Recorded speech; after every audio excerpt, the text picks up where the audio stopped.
Uhuru. Uhuru. My name is Alikia Ngoma. I'm a member of the African People's Socialist Party and the administrative assistant for Chairman Omali Yeshitela, who leads the work of the African People's Socialist Party and the Uhuru movement at large. And I would like to take this time to welcome everybody who is participating with us in this special webinar themed The Truth About Afghanistan, Colonialism, the Graveyard of Imperialism, which will feature Chairman Omali Yeshitela, Luwezi Kinshasa, the Secretary General of the African Socialist International, Yejide Orunmila, the President of the African National Women's Organization, Tafari Mugeri, the Chair of the Director of Organization for the African People's Socialist Party in Africa, and Penny Hess, the Chairwoman of the African People's Solidarity Committee, which is an organization of white people that works under the leadership of the African People's Socialist Party. So again, we would like to thank everybody for tuning in on this special webinar, where just to briefly say some of the points that we'll be going over is going to be a brief summation of the 20 years of US occupation in Afghanistan and the recent defeat that the United States has faced. We're also going to be looking at the historical records that set the stage for September 11th and thereafter. We're also going to look at the question of women and the question of Afghan women and the rights and all of the things that the media is talking about as they try to sum up in their way the defeat that the United States just faced at the hands of the Taliban and the Afghan people. So without taking too much time, I would like to present our first speaker, which is Luwezi Kinshasa, the Secretary General of the African Socialist International, who will be speaking on why the African Revolution is the graveyard of colonialism. Uhuru SG Luwezi. Yes, Uhuru, the talented Comrade Alikia Ngoma for this introduction. I'm honored to be part of this important meeting, which definitely is a part of the growing strength of the African internationalism. And I would like to take this opportunity to say my appreciation and also salute my leadership, Chairman Yeshitela, the founder and the leader of this growing Black Power movement. I want to salute DC Owners in Yeshitela. I want to salute all the leaders of the Central Committee of the African People's Socialist Party. I want to salute my comrades who is in the neo-colonial South Africa, Director Fari. I want also to extend my salutation to Penny Hess, who is the leader of African People's Solidarity Committee. And I want to salute all of you who are watching this event. And this really is an important development, not just for our party, but also for everyone who comes from the colonized population of this planet. We all have seen the images on television, on social media. We have seen imperialists, shedding crocodile tears. They couldn't understand why it took, why it was so sudden, why it was so, the African government collapsed. Yeah, there were all these, they just lying, because the informed people knew that the Afghan government was going to collapse, would not last. Although they couldn't say how many weeks, how many months, but they knew they didn't have anything to stand on. And also people are also confused because we are told that the Taliban are like backwards, they want to bring Afghanistan back to Middle Ages. They are because they're coming to power now, the women in Afghanistan is going to suffer, things like that. Uh, but this does not satisfy anyone who has a basic sense of curiosity, just to understand why the so-called backward people uh, were able to defeat not just one army, but a coalition of the old Western parasitic, capitalist armies, through NATO, because the US didn't go there alone. The US went there with all its partners in crime in NATO. So that's something, we cannot ignore. And they spend, as you know, trillions of dollars. The British spent over $40 billion. The Germany spent billions. The French billions. All of them. But they were defeated. Not only were defeated, it was a sounding defeat. And you always saw the chaos on TV and on social media. You always saw that. Now, why? That is the basic question everyone wants to have answers to. Why the Taliban won? And the Taliban is a Persian language. It means student. And why did they, succeed? Now, and as the title said, that Afghanistan is the graveyard of imperialist powers. We have to go back to 19th century. The 19th century was a century of African resistance, because the biggest event that shook the 19th century was the successful African revolution known as the Haitian Revolution, which in 1804 defeated the French armies, the British armies and the Spanish army defeated all of them.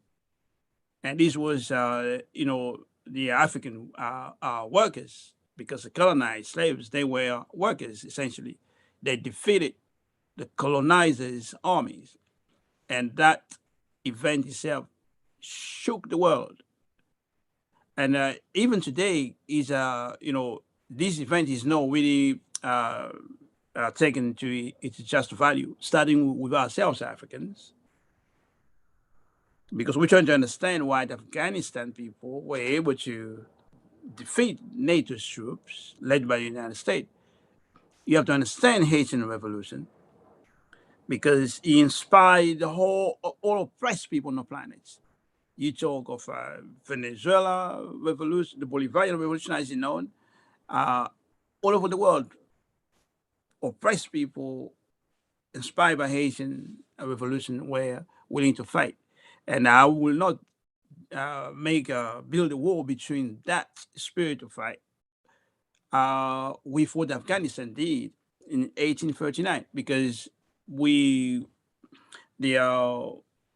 basically it's known as the three wars of Afghanistan with the British imperialists. And the first war was between 1839 and 1842. That's why I gave the example for the Haitian Revolution, because I'm convinced the whole world knew about that event and it inspired a lot of people. So between 1839 and 1842, there was a war between the Afghan people and the British imperialists. And the British imperialist pretext was that the Russian was going to use Afghanistan as a stepping stone to come to India, where the British had, one of the largest colonies since they lost the United States, and that they have to stop the Russians from coming to Afghanistan. And the best way to do it is to replace whoever was there and to put somebody who was more pliable to the British interest. And that led to the war between 1839 and 1842. But the key thing is here is that 1842, in January of 1842, the British army was defeated in a very humiliating way. According to the records, only one soldier survived, And some people say the Afghans allowed that single soldier to leave the death camp, the war zones, so he can bring the bad news to the British troops back in India. And the survivor, when he reached India, they asked him, "Where is the army?" And he said, "I am the army." And he was the only one. And 16,000 people dead. So it was really a big event that shook the British, shook everybody. But also, the British went back there a few years later, in 1878. And between 1878 and 1881, the British sent 40 troops, of course, from India, to go there, control Afghanistan. And this ended with a treaty, basically that favored the British colonizers. And there was a third war, and that was in 1919. And we all know 1919 was also the time of the great African movement of Marcus Garvey. It also was at the end of the so-called First World War between imperialists to redivide the world. And the Afghan basically struck the British troops, and it ended up in a new treaty, basically where the British recognized the right of Afghanistan to rule themselves. So from 1919, that's basically the three events that shaped also the consciousness of the Afghanistan, that they won against the British, that they pushed the British out. That was something that was part of them. And of course, we have more recent events of the Afghanistan being in war with foreign outsiders or invaders. That was in 1979 when the Soviet Union decided to go to Afghanistan to support the regime that was in place, that was pro-Soviet Union regime. And as you know, you heard the chairman talking about it many times, that for the United States government under Jimmy Carter, inspired by Brzezinski, that was the opportunity to give the Soviet Union their Vietnam. And that basically was the opportunity the United States used, mobilized support throughout the Muslim world, and particularly from Pakistan, Saudi Arabia. There are even a report that China at that time, who was not in a good relationship with the Soviet Union, also sent support. So they mobilized Mujahideen, as they used to be known, that you call them Taliban stand, inside Afghanistan and throughout the Muslim world to fight the Soviet Union in Afghanistan. And for years, so between in the early 80s, it was really in the mid 80s that this inspired, funded movement by the US really began to have the upper hand. They got new weapons like what they call them, some kind of missiles you can put on the shoulders, and you can fire them on tanks and helicopters, things like that. That was very effective against the Soviet Union, but also the soldiers the Soviet Union put in Afghanistan, according to the strategy the Soviet Union developed, that they needed to put more Muslim people in the front. In front line. So they took soldiers from countries like Turkmenistan, Tajikistan, Uzbekistan, all these countries, ex countries. Let's say these countries were part of the ex-Soviet Union, but they were Muslims. And the soldiers who came from those regions, many of them were reluctant to go to war with fellow Muslims. So there was also a loss of morale in pro-Soviet governments of Afghan, similar to what we have seen recently in the war between the Taliban and the US, where we began to see loss of morale, soldiers deserting, and an army that used to be strong with 100,000 troops in 1978. Now, by mid 80s, they had more than less than 40,000 troops.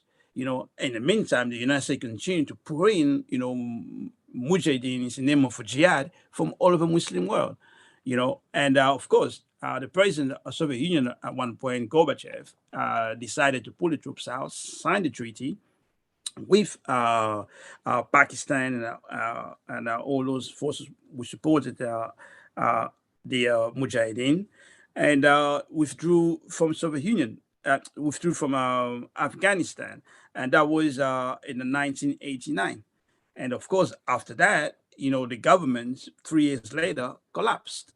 You know, but the key thing is that the Afghan people have experience of Soviet Union. They had experience of the British. The fact that they defeated the British at one point, the fact that they succeeded getting the Soviet Union out, and the Soviet Union later on collapsed. I'm sure this played a big role in the psychology of the African people. They done it against major powers, UK. The British used to be the leading white power nation of the world at one point, and they were defeated by the African people, and the Soviet Union, who was a superpower in competition with the United States, was also pushed out. I mean, this is a major booster, psychological booster for the people of Afghanistan. And I'm sure this played a role in the self-belief of the people of Afghanistan today. But before, talking to what happens in the last, let's say 15 years or last 20 years of United States occupation of Afghanistan that led to the defeat that all of us witnessed, 2 weeks ago. We want to say this quickly. We all heard the propaganda. You all heard what they said about the Taliban, the United States government, the NATO troops. They were going there to bring democracy, to save the women. You heard all this nonsense every day. But what they don't tell you, every imperialist war is a war about resources and geostrategic objective. Every single war is to maintain white power domination, basically to maintain colonialism, the foundation of this modern economy that we refer to as capitalism. So that's really critical. So you need to know that Afghanistan, you can Google that yourself. You can see Afghanistan is in terms of mineral, is a rich place. When you hear about rocky country, usually there are minerals associated with that. So they are rich in uranium. Uranium is a key mineral to produce nuclear energy and make nuclear weapons. They have copper. Copper is a key element for to conduct electricity. It's in your radio, in your cell phone, it's in your house. It's everywhere. Pipeline to conduct water, things like that. They have rare earth. China has a monopoly in terms of rare earth, and that's a problem for the United States and for white power in general. And Afghanistan has it, and they have got gold. They have, I mean, just they have zinc. You can name it. They have a lot of minerals. So part of the war is to get control of these resources.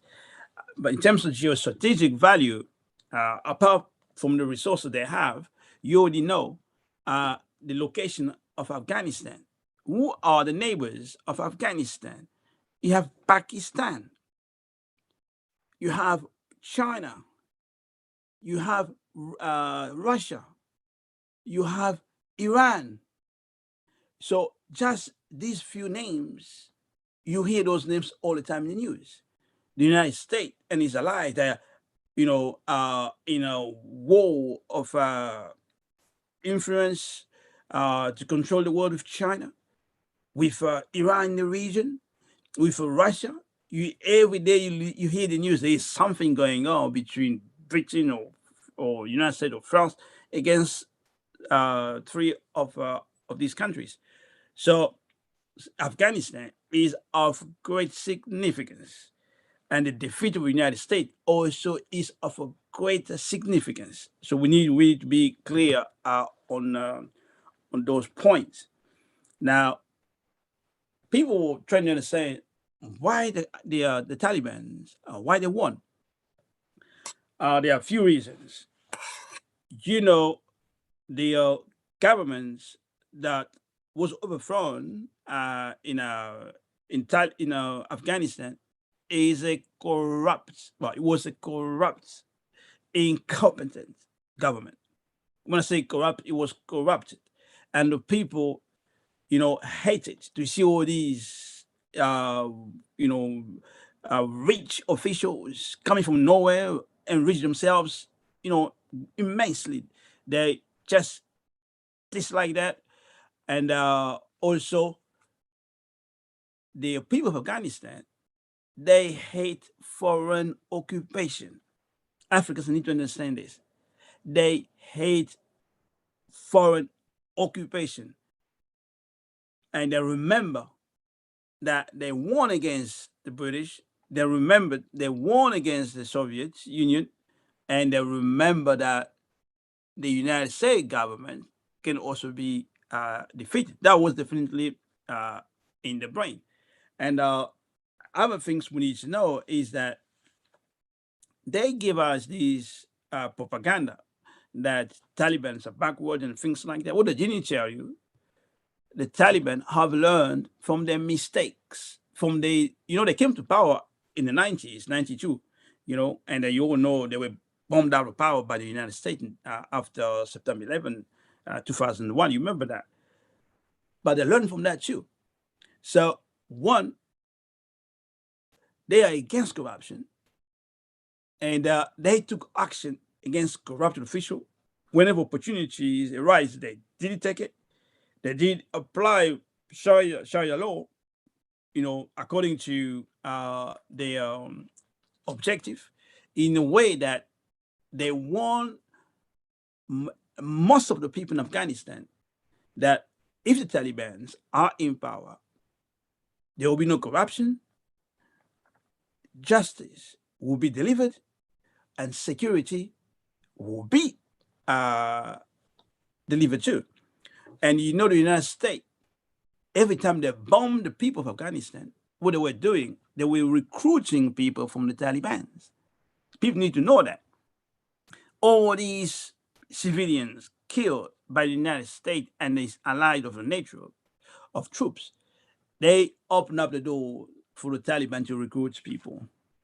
And also, they went after the collaborators of the occupiers, particularly those who interpreted, those who translated for the United States Army, and also those who work for some of the NGOs. And they build their own government, their own institutions. Remember, the pro-United States government, the sellout government in Kabul, was nowhere in rural areas, outside of cities, particularly the city of Kabul, maybe Kandahar. You could not see them. And the Taliban were on the ground, were in rural areas, providing whatever services they have to provide. And they allow the economy to operate. They collect taxes and things like that. And they did more. What they did, Afghanistan, you have, they tell us they are tribal people, but what they didn't say, through the Pashtun are like 40%, something like that. Then you have the Uzbek, the Tajikistan, and the others. What the Taliban did, they extended their organization, the government, their institution to other non-Pashtun people.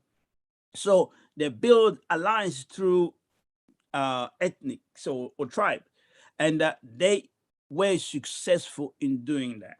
Not only were successful in doing that, they consolidate the power base in the south and the east of Afghanistan. That's where the United States and all these invaders concentrated bombing, things like that. But while they were doing that, they opened new fronts in the north, other part of the countries where they were not expected to succeed. And they did that. They were bold. They were not afraid to engage in a direct confrontation with the occupiers. And the occupiers were scared to leave their comfortable, fortified, bunkers, and they built also institution, what do you call it, network of intelligence. So the people knew about the movement of the NATO troops. So the Taliban, they had a good network of intelligence and things like that. My time is up. There's a lot of things definitely to say, but yeah, I just say thankful for the opportunity to be in this panel and share whatever we were able to put together. So I look forward to the discussion. So, Uhuru, thank you, SG Luwezi. Before I move it to the next speaker, I just wanted to say things that SG Luwezi said. One of them is that the Taliban was completely against occupation. And so as African people, we have to remember that we have to be completely against imperialist occupation. And then also that they remembered their victories in the past. And so one of the important things of recognizing ourselves as an African nation, as one nation, is that when we see the victories of Africans in one place or another, we can add that to our bag of things that remember about ourselves as we engage in this current struggle against colonialism. So thank you, SG Luwezi. Now I am going to be introducing Penny Hess, who is the chairwoman of the African People's Solidarity Committee. The African People's Solidarity Committee is an organization of white people that works under the leadership of the African People's Socialist Party to carry out the strategy of the party to raise reparations, to have the African Revolution enter into the belly of the beast in the white community itself, and to get white people to commit national suicide and unite with African people and the African Revolution. So I do say as Luwezi's, okay. So with that being said, I would like to welcome Chairwoman Penny. Uhuru. Uhuru, thank you so much, Alikia. I just want to say, first of all, I want to express my unity with the profound presentation by the Secretary General of the African People's Socialist Party, Luwezi Kinshasa, and just how brilliant that was, an African internationalist presentation that showed how the colonized of the earth can defeat the largest imperialist armies and powers on this planet, and that the struggle of African people is winning. So I just want to say it's an honor to be here, and it's an honor to be a member and the chairperson of the African People's Solidarity Committee, the organization of white people, as has been said, that is directly under the leadership of the African People's Socialist Party, that was formed by them, and that we have a strategic responsibility to go behind enemy lines, to go into the white colonizer population, to win other white people like ourselves to a stand of genuine solidarity with the liberation of African people and the world anti-colonial revolution that will liberate all oppressed and colonized peoples on this planet, and to win reparations to African people. So I want to salute Chairman Omali Yeshitela, our incredible leader and leader of the African nation. I want to salute Deputy Chair Onizine Yeshitela, under whose leadership we work every day, we do our work, we're accountable to. And I want to salute President Yejide of the African National Women's Organization and Director Tafari Mugeri of the located in Southern Africa, but responsible for building the African People's Socialist Party throughout the continent. So again, it's an honor to be here. I'm going to be showing a presentation really quickly, and I will, this is based on African internationalism. All of the understandings in this presentation come from Chairman Omali Yeshitela and the science that he has brought to the African Revolution, to parasitic capitalism, and to the world revolution today. So this is about the truth about Afghanistan and colonialism, the graveyard of imperialism. Next slide. We say victory to the people of Afghanistan, They have won, as Secretary General Luwezi just said, they kicked the ass of the US. That was a resounding victory on the part of the people, a resounding defeat on the part of US imperialism. Next slide. And we salute Chairman Omali Yeshitela, the African People's Socialist Party. And, you know, I read in an article or something a few days ago by a white left organization that was saying the only person that has really told the truth about Afghanistan was one person, they said, Julian Assange. And I'm like, what? Chairman Omali Yeshitela has led the struggle to turn the world right side up, and through science has shown that imperialism was built on the assault on Africa, on the enslavement of African people, and the you know, stealing the resources and land of indigenous people and oppressed and colonized peoples around the world. That's what's given white people the ability to have prosperity, to have a future, and to sit on the pedestal of the oppression of African people and everybody else on this planet as the colonizer. Next slide. And the theory of African internationalism, which is the science of revolution that the chairman has laid out, and we will hear him speak very shortly. He will be laying out this whole question of African internationalism, as will other members of the African People's Socialist Party. Next slide, please. US imperialism is in crisis, as the chairman shows us every day, and again, suffered total defeat in Afghanistan just in the last week or so. Next slide. The US invasion and slaughter of the Afghan people began on October 7th, 2001, and as people know, it has been 20 years. Next slide. The US spent $300 million a day, every day for over 20 years, a total of $2.3 trillion. Next slide. The US war is a over 150,000 Afghan people were killed by the US war and drones. US war is a counterinsurgency against the people of Afghanistan, and just a family of 10 were killed by US drones last week. It's not over. The assault on Afghan people continues. The white anti-war movement back in 2001 did not take a stand against the US invasion of Afghanistan. They united with it, and they still do. Next slide.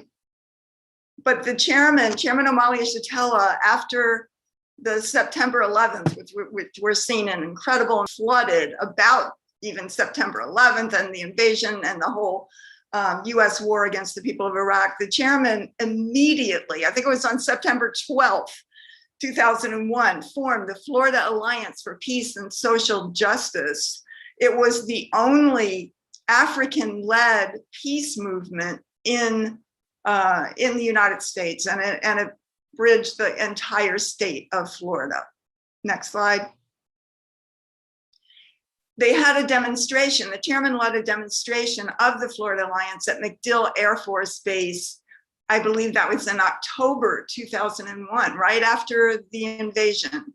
It was very powerful, as you can see. A lot of people came out under the leadership of the courageous stand of the African People's Socialist Party and Chairman Omali Yeshitela. Next slide. Overall, 36 million people protested worldwide against the US invasion of Afghanistan, but very little response inside the US, except for the Florida Alliance for Peace and Social Justice. Next slide.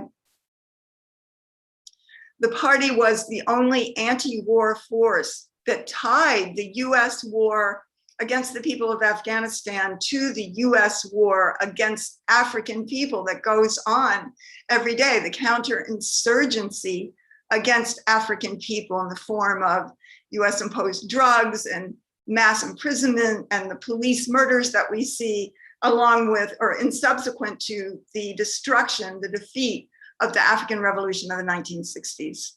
Next slide. Afghanistan was known as the graveyard of empires, and S.G. Luwezi just explained that brilliantly. Next slide. US counterinsurgency as part of Afghan occupation of Afghanistan created torture prisons, secret prisons, where hideous crimes against the people went on every single day. Next slide.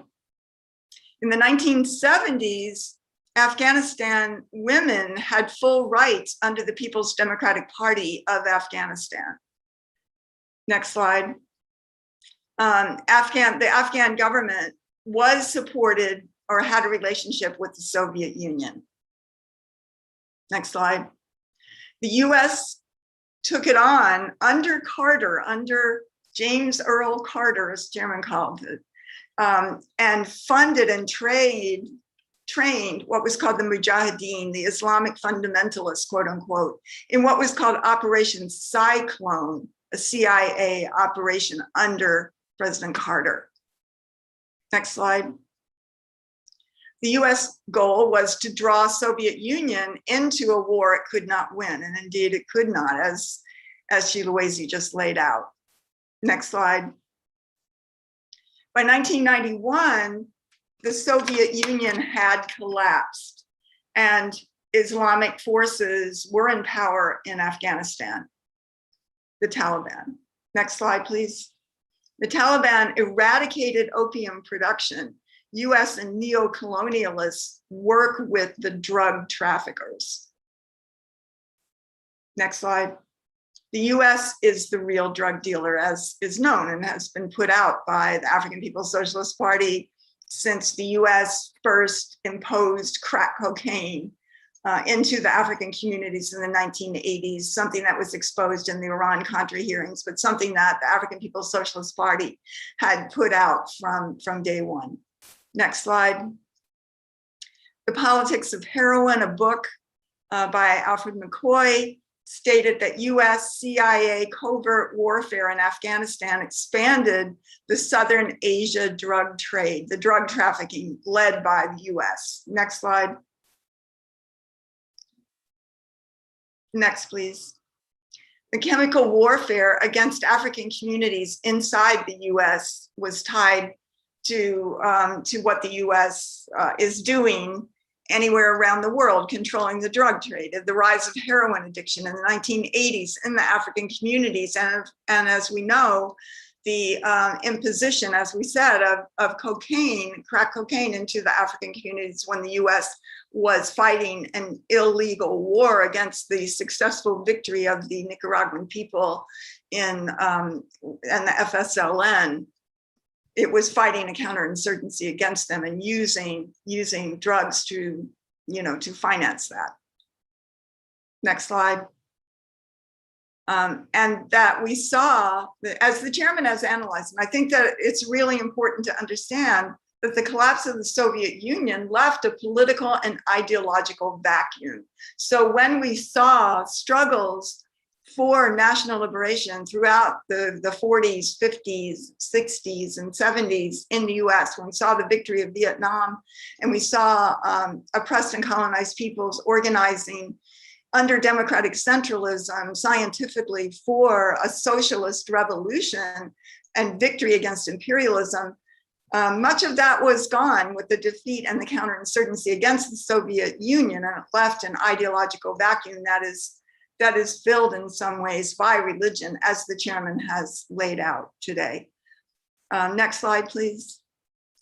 So the work of the African People's Socialist Party is to build the African Socialist International, to bring down colonial capitalism once and for all, to raise up the leadership of the African working class and the ability of all oppressed and colonized peoples to have the return of their stolen lands, their stolen resources, and the ability to govern a world in which there will be no colonizer or colonized or oppressor or the oppressed. Next slide. Victory to the people of Afghanistan. Next slide. Victory to African people. Uhuru and unity through reparations.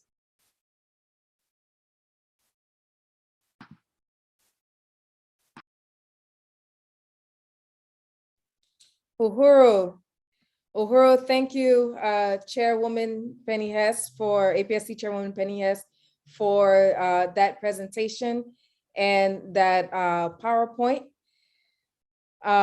So now we are going to be having Yejide Orunmila, who is the president of the African National Women's Organization and is also a member of the African People's Socialist Party and a member of the National Central Committee of the African People's Socialist Party, who will be speaking on the question of women and particularly Afghan women. Uhuru, am I being heard? I can hear you. Okay. Uhuru, yes, so I'm sorry, but Comrade Yeshitela is gonna be the next speaker. Uhuru, thank you, Yeshitela. Well, welcome. Uhuru, Comrade, thank you so much for that welcome. And I truly want to appreciate the speakers that came before me, Comrade Secretary General Luwezi Kinshasa, for his dynamic overview of the conditions in Afghanistan and the very detailed history of, the interventions and the struggles for Afghan people to fight any occupation that was happening in their country. And I also just appreciate Comrade Penny Hess and her slideshow and just the other synopsis of what's happening in Afghanistan. I do also want to appreciate the chairman of the African People's Socialist Party, Chairman Omali Yeshitela, who has, as Comrade Penny has just indicated, really been at the forefront of the struggle for opposition to the Afghanistan intervention by the US. And I just think that I was appreciative of that historical perspective and just the information around the Florida Alliance.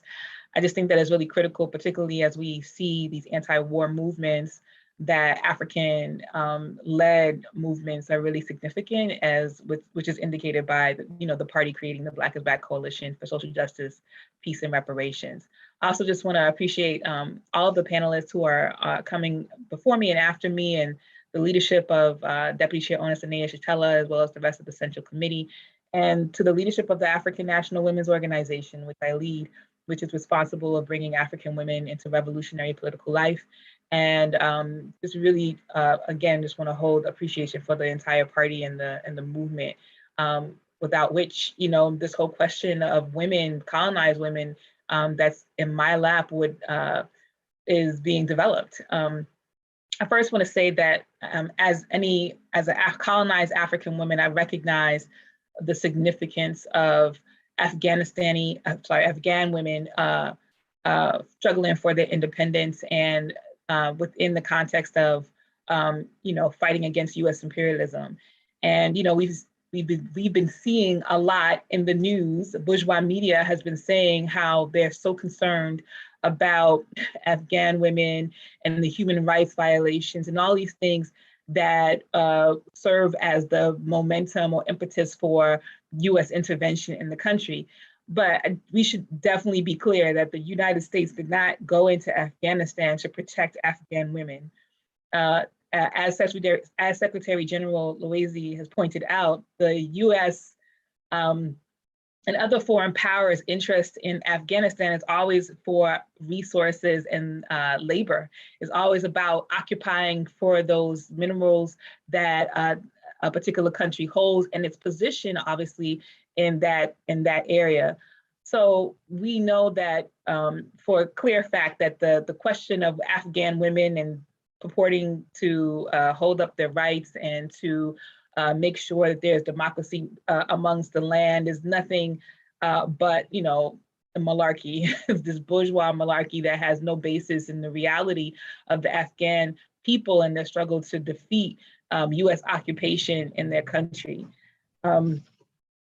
we also should recognize how, as a colonized person in Afghanistan, also being a place that has colonized, oppressed Afghan people, that colonialism is not there to, colonialism regresses. It doesn't allow for people to their self-determination because it's there to benefit the colonizer, which is to, exploit the people, exploit the population, and to get out of it what it needs. It's not there, again, to serve the population. It's there to only benefit the colonizer and its objectives.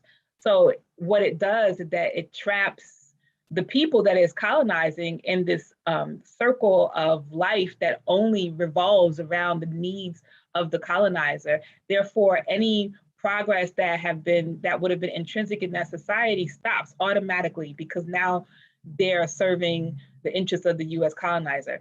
So that's why when Comrade Luwezi pointed out that the people before the end of U.S. occupation in the country, I think it's really critical to really recognize that, because the U.S. did not bring justice and democracy. That was already there in the country. People already demanded that before U.S. intervention, before the Taliban, and have been on that trajectory until the U.S. intervened and caused the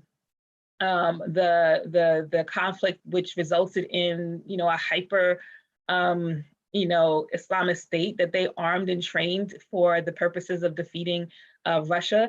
And now they had to contend with that, but that has caused the country to continue to be in this cycle of colonialism and neocolonialism.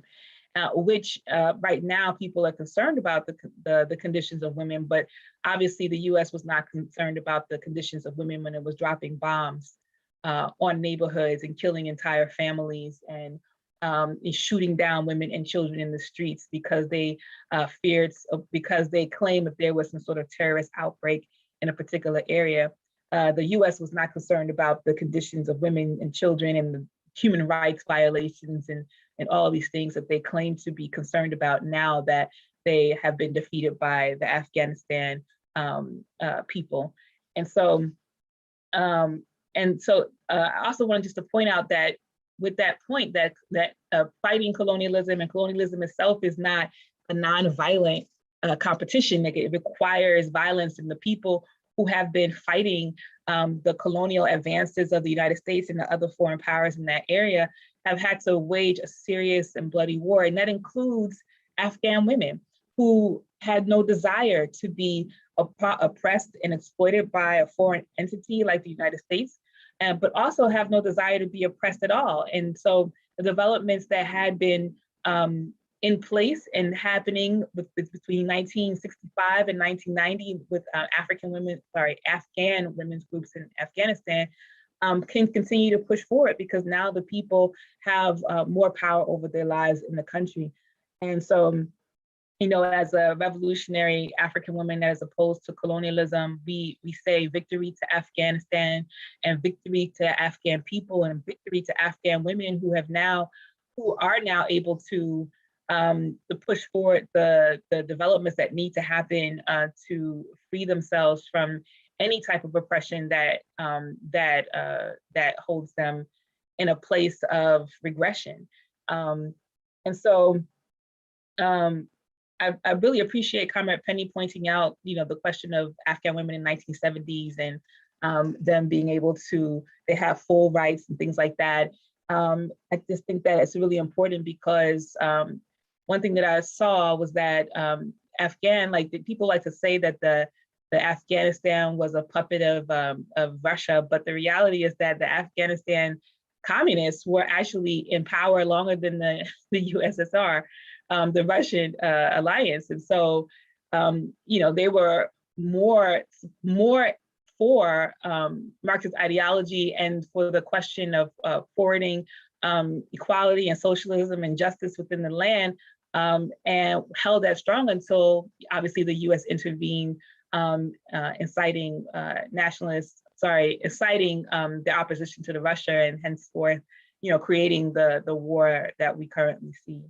And in that construct, there was an organization of Afghan women who were anti-imperialist, who were in the streets fighting against any injustices that were happening to Afghan women, and were moving forward policies that were, broadening society and including Afghan women in society in a positive way, and in politics as well. And again, all of that was undone by the US intervention in the country. I think it's really also important to identify how the US claims to be like this bastion of freedom, yet it has its strongest allies in that region are places that have oppressed their women, has oppressed the women in those populations oppress the women in those populations, much like what they say they are concerned about. So the allies in Saudi Arabia and Qatar and United Arab Emirates actually are the top 3 places in the world where women have no rights and requires male guardianship just to do anything in that society.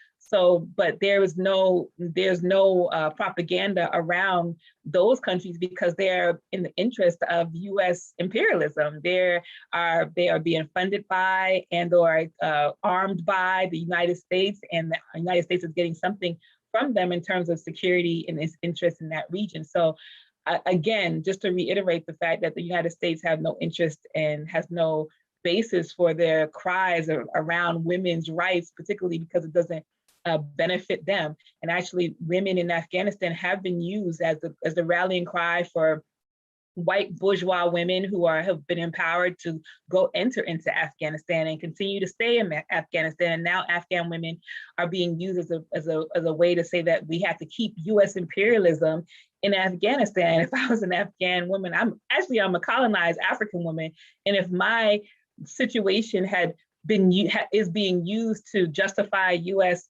imperialism to oppress my population, and my gender is being used as a way to do that, I would be highly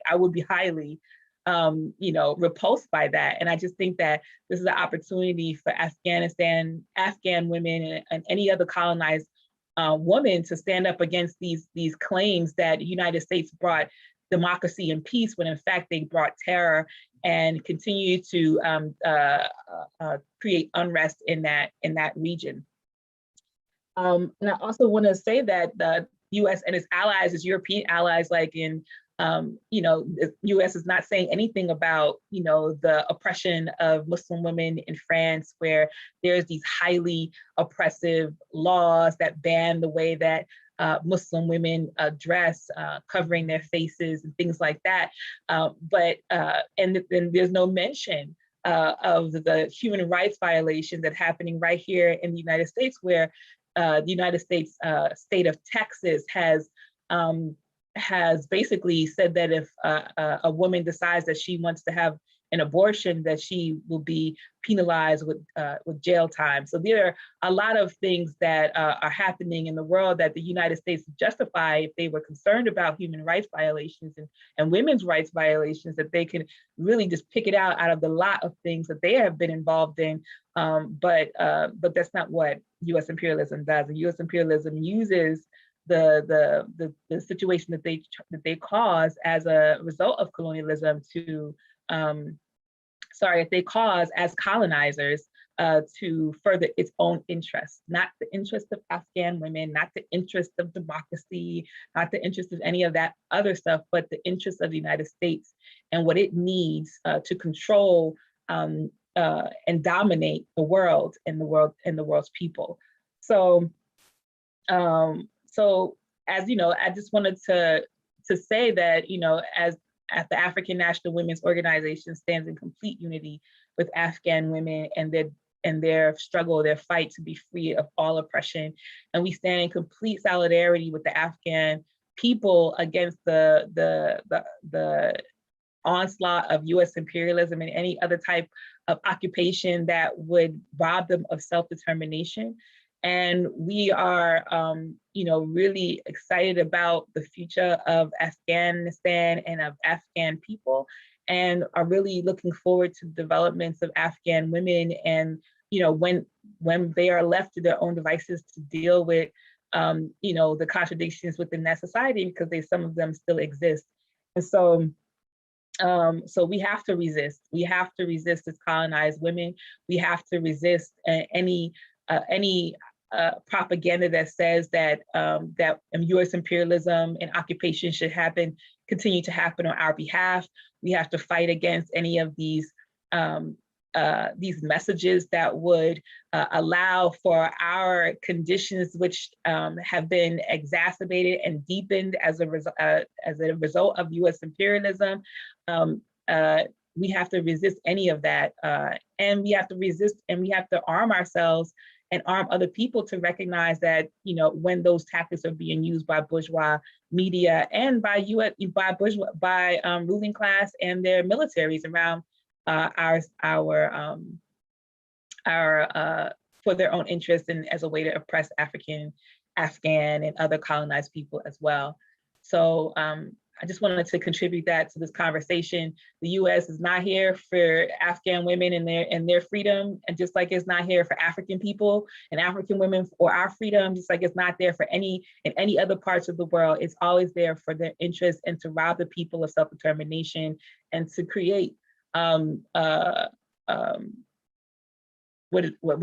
create unrest for its own benefit. I mean, it's their playbook, and if we don't recognize that now, as people who can recognize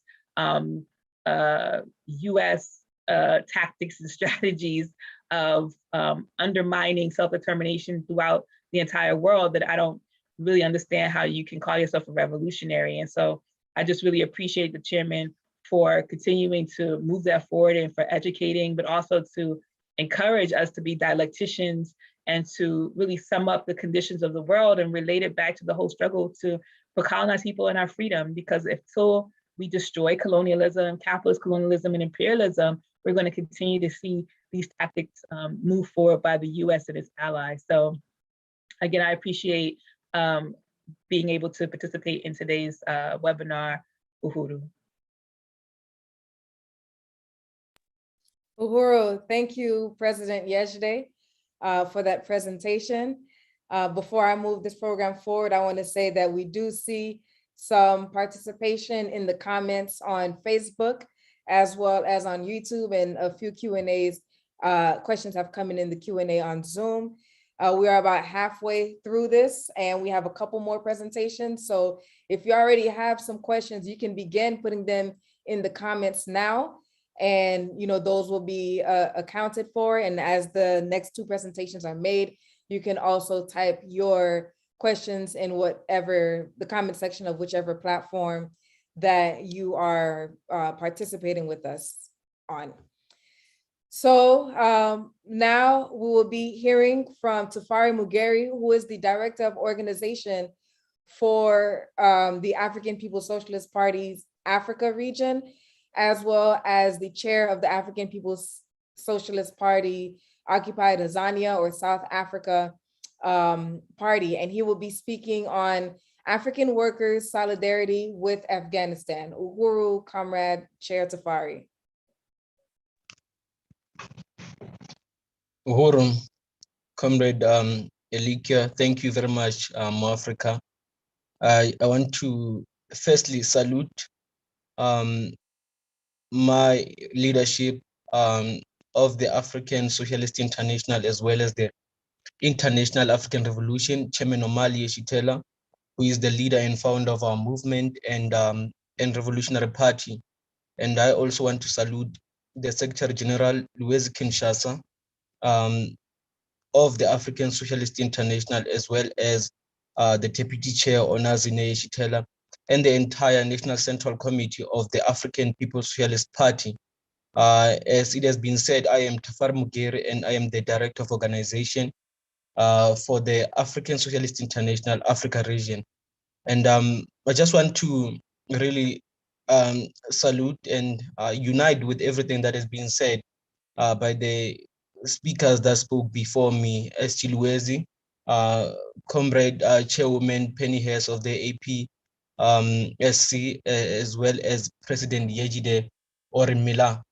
And I'm just going to make a statement of solidarity to the people of Afghanistan, and we are speaking here as representatives of of Africa and African people today, we exist as a colonized people. We are colonized, and we recognize imperialism as a force that dominates the world, and like takes self-determination away from us as human beings, and African people are part of the world.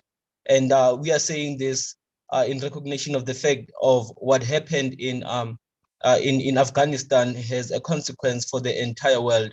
So we really want to salute the people of Afghanistan for standing firmly and fighting to the end against imperialism. And we just want to congratulate the people of Afghanistan for their victory against U.S. occupation over there. And we want to say this is actually happening in the context of an imperialism in crisis, and what has just happened there in Afghanistan contributes to the deepening of that crisis against imperialism. So we stand in solidarity with the people of Afghanistan because we recognize the whole social system that affects us as African people. The whole capitalist social system was born as a global economy, as the Chairman Omali Yeshitela has been saying over the years, that capitalism was born as a world economy.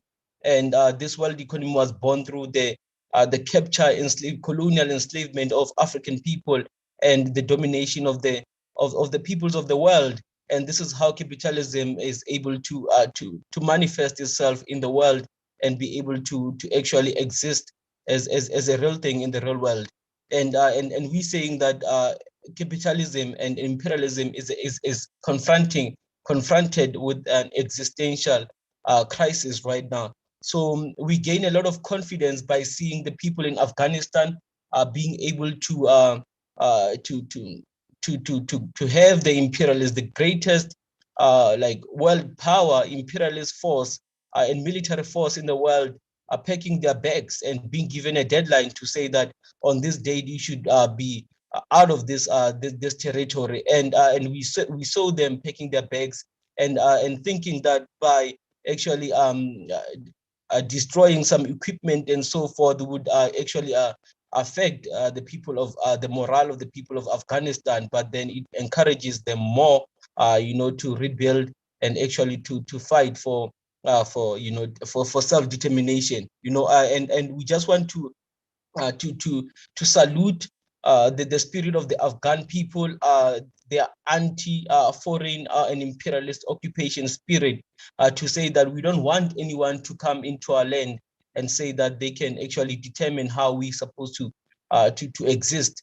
And we're talking about like colonizers here, imperialists, and which is what the US and the other Western, so-called Western and European powers represent in the form of NATO and these other forces that go all over the world, claiming to be defending the rights of the people. And then we saying that that has not happened in any way. So what is happening in Afghanistan, from our viewpoint, is actually an attack. It's an attack on this whole social system, because this is actually beyond an assumption, by some, what we call ideological imperialist, assumption of saying some workers somewhere in a colonizer nation, with some kind of philosophy that suggests that the workers can actually somehow overthrow the bosses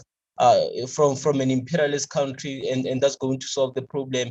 Whereas the resources that makes that empire come from the colonized nations in the first place. So we're saying that actually like challenging capitalism as a world system, as it happens through colonized people resisting and creating a real crisis and depriving the host, of its nutrients, depriving the host of the resources. I mean, depriving the parasite of the host, actually, because we are the host that actually feeds this empire, and as African people who have suffered for years, for centuries right now, under this this foreign force, this European foreign force, we actually express get a lot of joy by seeing our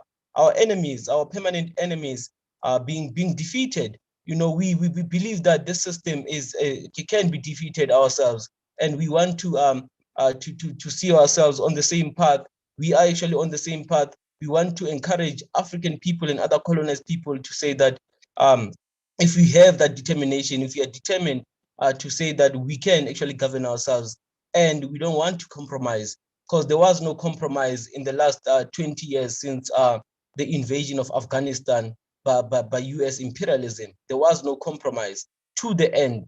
And we're saying that the African People's Socialist Party has taken that stance since its inception, its founding in 1972, that we never compromise, even in the face of generalized demoralization, you know, like the African the Black Revolution of the 1960s having been destroyed. The African People's Socialist Party has set as its own mission and objective the completion of that Black Revolution of the 1960s. And we are saying that even today, we are still on the same trajectory. And everything that the chairman has actually like summed up, declared, and actually explained to the world in terms of this whole social system, that it was born from from relationships that cannot be sustained in the world, because human beings cannot accept, living under, some of the most pernicious conditions, and just accept that's how it's going to be. Some sectors of the colonized populations, like the African petty bourgeoisie and the petty bourgeoisie in Afghanistan, can actually go for those kind of concessions and make deals with the imperialism. But then the masses of the people cannot have no interest. Actually, it's either we fight totally against imperialism, against foreign occupation, against the parasite, or we are doomed forever. So we're saying that we are in complete solidarity with the people of Afghanistan for resisting imperialism that expresses itself in all sorts of ways, in terms of the values, or suggesting what was morally right and was not, telling us how about women, that women are being oppressed if such and such a thing is happening. And when we look at Europe, actually, when it went out to attack the world, women could not even voice out anything in Europe itself.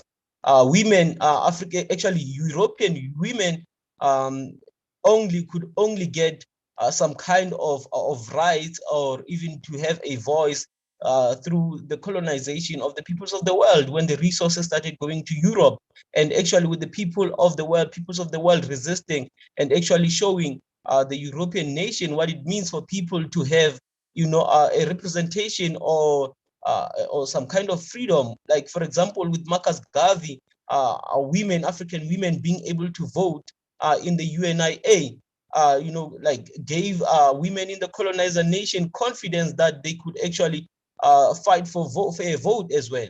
And this is what we're saying, that as the colonized people reject the assumption that the imperialists have some kind of moral benchmark that we have to measure ourselves according to.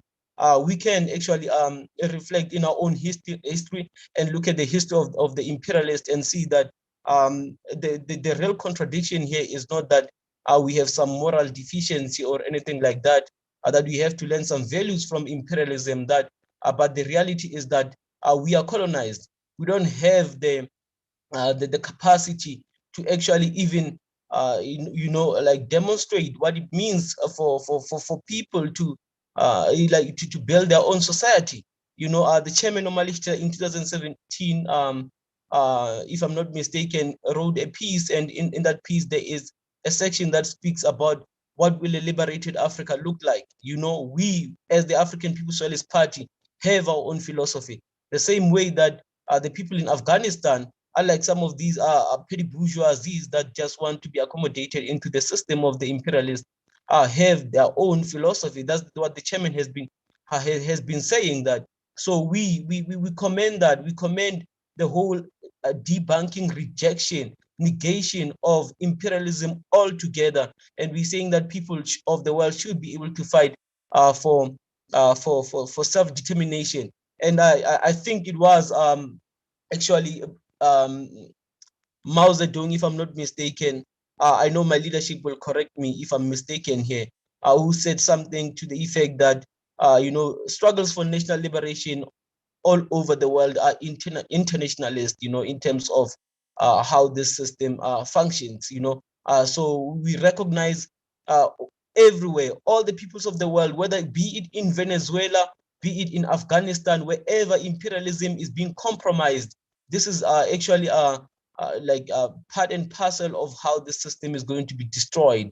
When we finally strike the final blow, this is it's not going to happen in some kind of way whereby somehow contradictions develop within the colonizer nation, and then somehow things become better for the peoples of the world.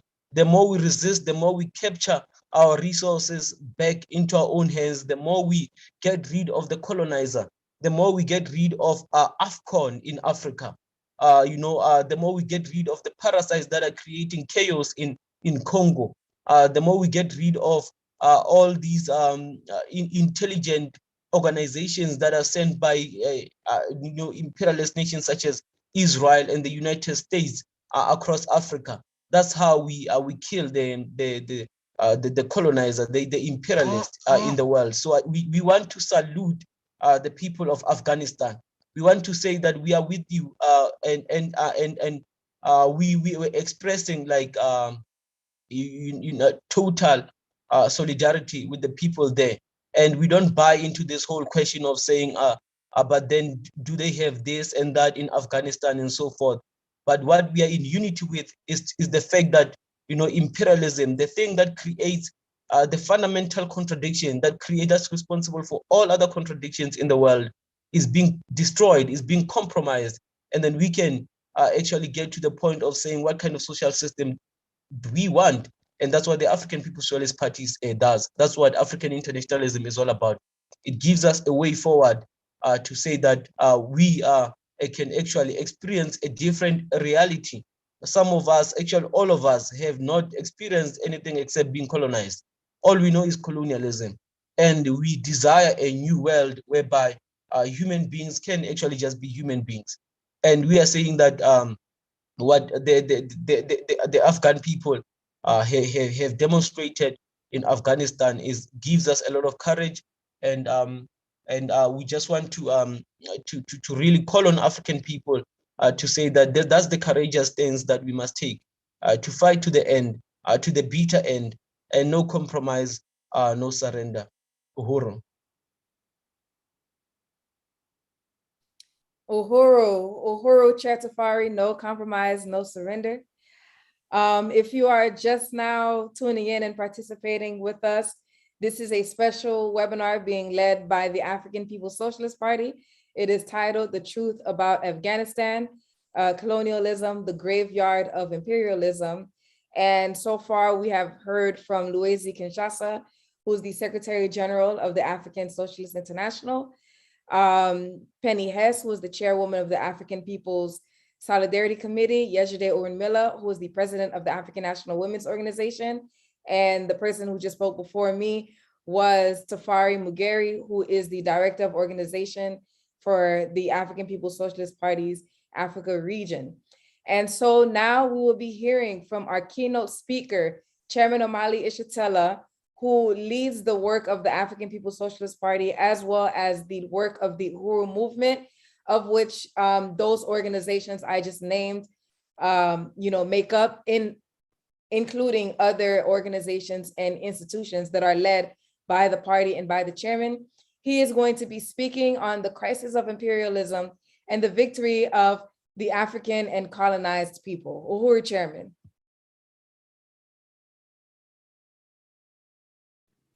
Uhuru, Comrade Ilikia, thank you so much for that introduction. I'd like to begin by saluting all of the persons who have spoken before me and the leadership process that brought this discussion before the public and before members of our party and our movement. I think this is an important thing for us to discuss. The title here, of course, is The Truth About Afghanistan, Colonialism, the Graveyard of Imperialism.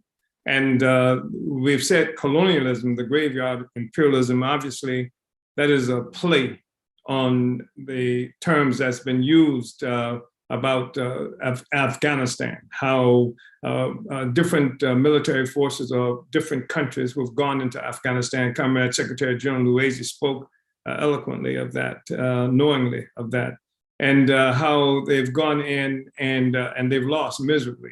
And despite whatever vicious kind of extortion and oppression they've imposed on the people have fought back.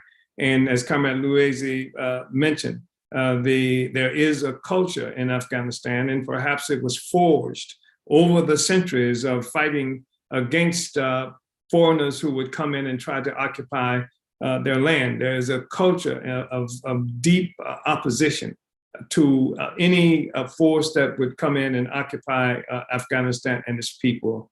So I just want to express significance of that and the fact that we can talk about colonialism being the graveyard of imperialism, because that's what the US had done in Afghanistan. That's what other countries have done or attempted to do in terms of extending a foreign and alien domination, either directly or indirectly, either directly politically or indirectly through economic means or something to that effect.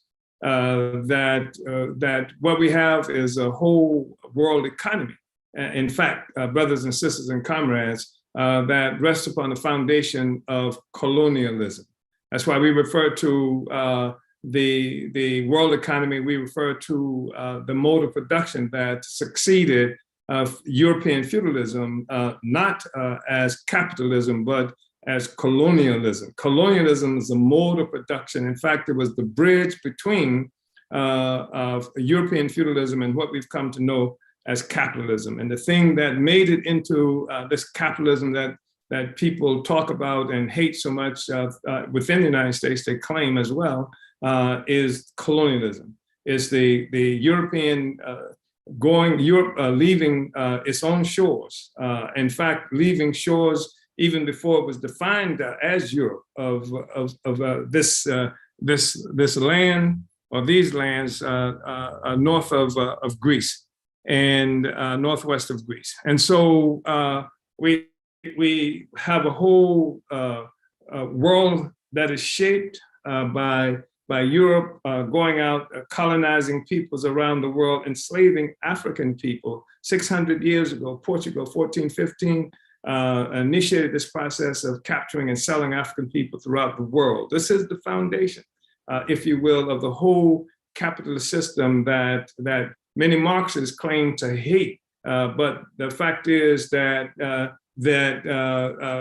this is a colonial capitalism. It is a capitalism that was not born, as has been inferred or even stated by certain kinds of political economists of Europe or connected to Europe or wedded to Europe ideologically. It was not born through some internal contradictions being resolved in European feudal society. It was born through colonial slavery. That's the foundation it sits upon. And I think it's really important for us to know that. So when we talk about Afghanistan and the significance of Afghanistan, what we have seen is an assault on the colonial system. It may have immediate implications for the United States, and it does, but it's an assault on the entire colonial system, and it's a global system. And speaking from the United States, I just want to say that the Taliban never would have won.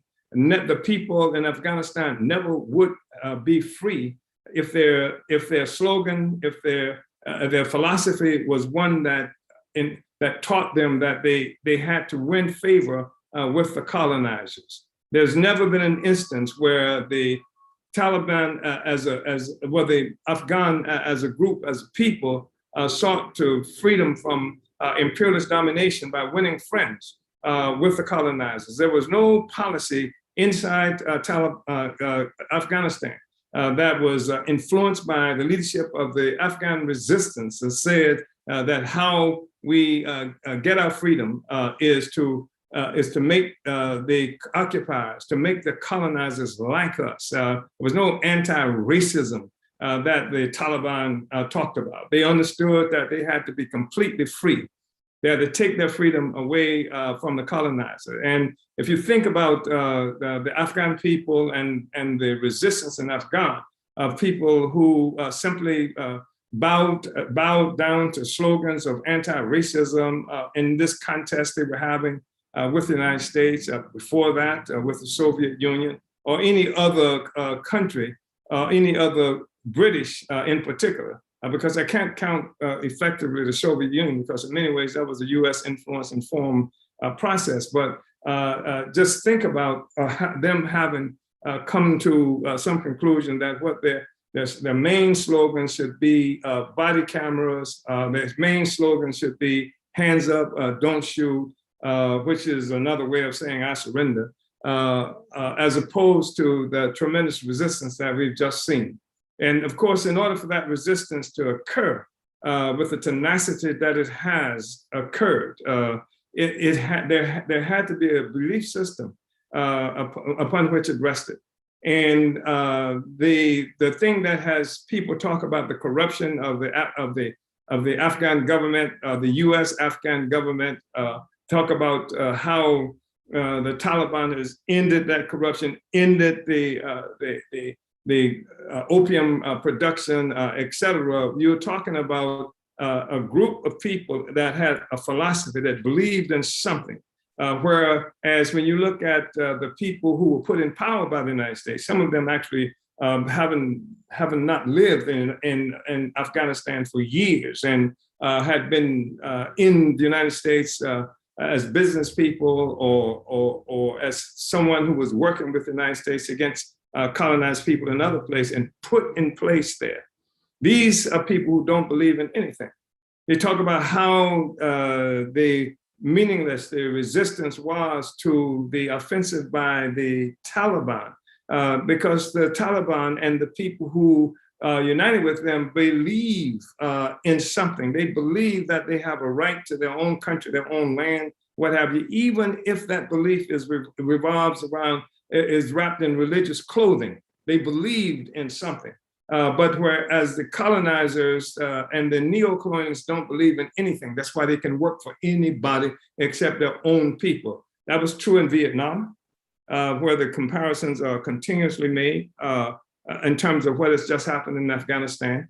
That was true just now in Afghanistan in terms of the collapse of this regime that's existed here. It's true globally. That the fact is that you cannot win, you cannot even withstand the kind of pressure and struggle that you're involved in unless you have a well-informed, profoundly, deeply organized resistance movement that with its own belief system separate from the belief system that's imposed on it by the colonizer.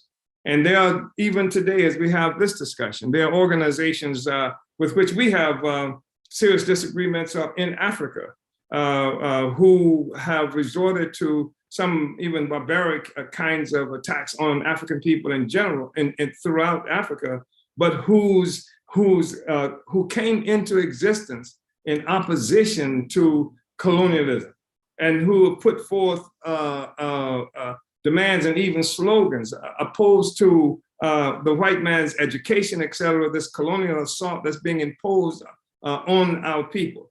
So that is part of what we saw. The Afghan resistance was a resistance that also revolved around a belief system that was opposed to the belief system that the colonizer brought. And because it was involved, it had a belief system. Even when the US attempted to use other Afghans who know the customs of the Afghan people, in some instances grew up with the Afghan people, they could not conquer because these were people who had succumbed to a belief system that was foreign and alien to the interests of the Afghan people. Sometimes it's what Malcolm X used to refer to as dollarism, or something to that effect, but they definitely did not look to the interests of the people of Afghanistan. So we've seen that, and I just want to say that there are lessons to be learned there, and I'm hoping we can say a few things about that, those in passing. But it should be recognized again that the fundamental economy of the world, it's a global economy, that it sweeps the whole earth. The entire earth lives under a global economy that some people have been able to recognize as capitalism, but it is colonial capitalism. There could be no capitalism. You can't even imagine capitalism without the fact that the Europeans who took the lands of the Americas, all South America, North America, the capitalism that did not enslave African people and bring in tremendous amount of resources there, the capitalism that came about as a consequence of the colonial extraction of value, wealth from the indigenous peoples in various places, a capitalism that was born in part through the attack on China by England in 1840s in the Opium War. The capitalism came from French, what the French did not only in Africa, but what the French did in what they characterize as Indochina and right there in Vietnam. All of this was a part of the process that created capitalism. You cannot imagine the existence of capitalism without that colonialism. In fact, Karl Marx once said, in order to understand how capitalism came into existence, he said, in order to understand how we can have this surplus accumulation in Europe, how what he referred to as wage slavery in Europe. He said wage slavery in Europe required slavery pure and simple in the New World. He said the starting point for understanding where capitalism comes from is this thing he called primitive accumulation, such as turning Africa into a warren for the commercial hunting of black skins. So this is the origin of it. You can't get around that. And this is one of the problems that we have with many of the leftists, the North American and European leftists who cannot recognize the origin of their well-being, the origin of their security, the origin of their well-paved streets, the origin of their air-conditioned homes, the origin of their secure neighborhoods, etc. All of that comes from colonial domination and extraction, forced, violent, vicious extraction of value from those of us around the world who are colonizing. That's the vast majority of the people. But that's not recognized even by the white people who love us, the white people liberals and people who call themselves communists and Marxists and all these things do not recognize that. And we understand that that's why we've always said that imperialism was not born of capitalism. Capitalism was born of imperialism. If you take the understanding that the word imperialism stems from the term empire, and empire is what sent those ships out of England and sent them out of Europe and other places to Africa, to the Americas, etc. It was empire that did that. This was the origin of the capitalist system. And this is what gave birth to even the white working class that did not exist before then because they were tied to a feudal existence. And feudal existence was something that was ended because of the transformation that occurred in Europe based on all the wealth and resources that were coming from enslaved Africans and indigenous lands around the world. This is where it came from. That's exactly where it came from. And this is the thing that makes it so significant.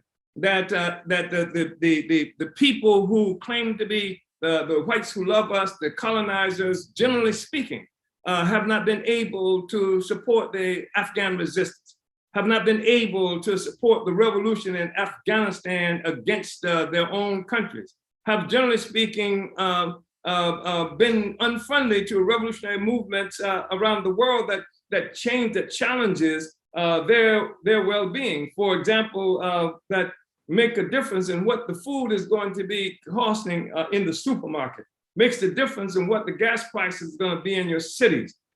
Gas that comes, of course, from the petroleum extracted from colonized peoples and various other places, including the Persian Gulf, including places neighboring Afghanistan.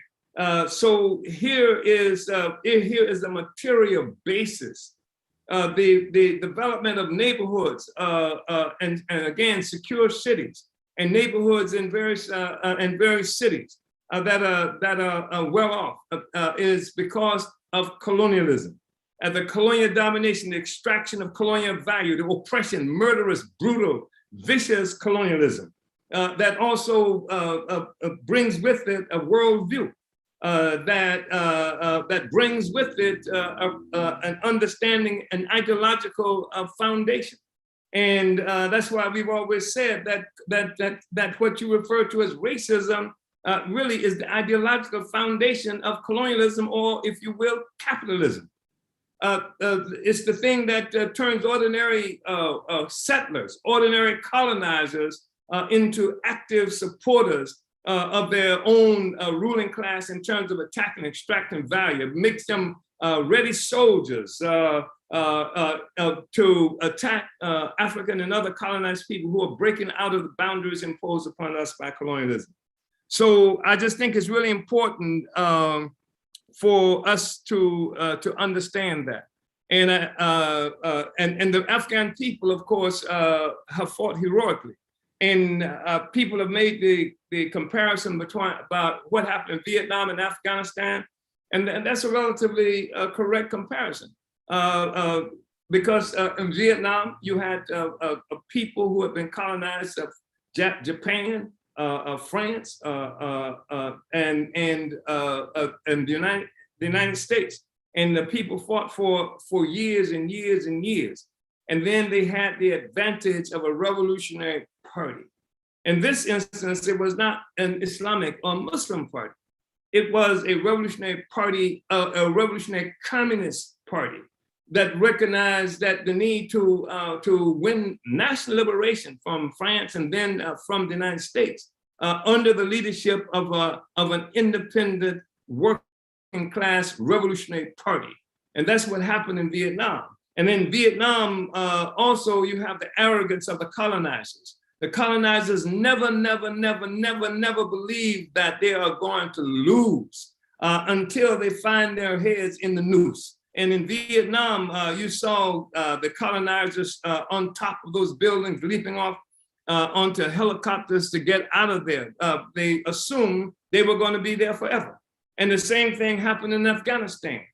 They said, we're so surprised. How did this happen so quickly? We had thought that it would take 6 months and then at least a month before the Taliban could ever take power. And they did it in less than 7 days or 7 days or so. How did that happen? But it didn't happen in 7 days.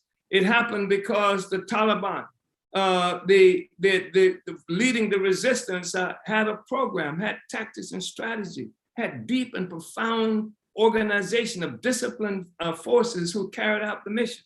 That the Taliban had been building dual power. Comrade Luwezi Kinshasa talked about it earlier on, how different sectors of the country were being occupied by the Taliban, that they created a dual power. They collected taxes. They had a relationship with the people. They are the ones who were punishing criminals and things like that. And they built their own power. And then in places where, other than the rural areas, they were present. They were present in the military and various other forces. So what looked to the US and to the other imperialist pundits as something that happened overnight, the fact is that it was something that had been happening over the last 20 years, that the people had been resisting. And even if that resistance was not always visible, the people were there on the ground. They had a well-disciplined force that was willing to have revolutionary discipline to do what was necessary to win and to chase those invaders and occupiers out of their land.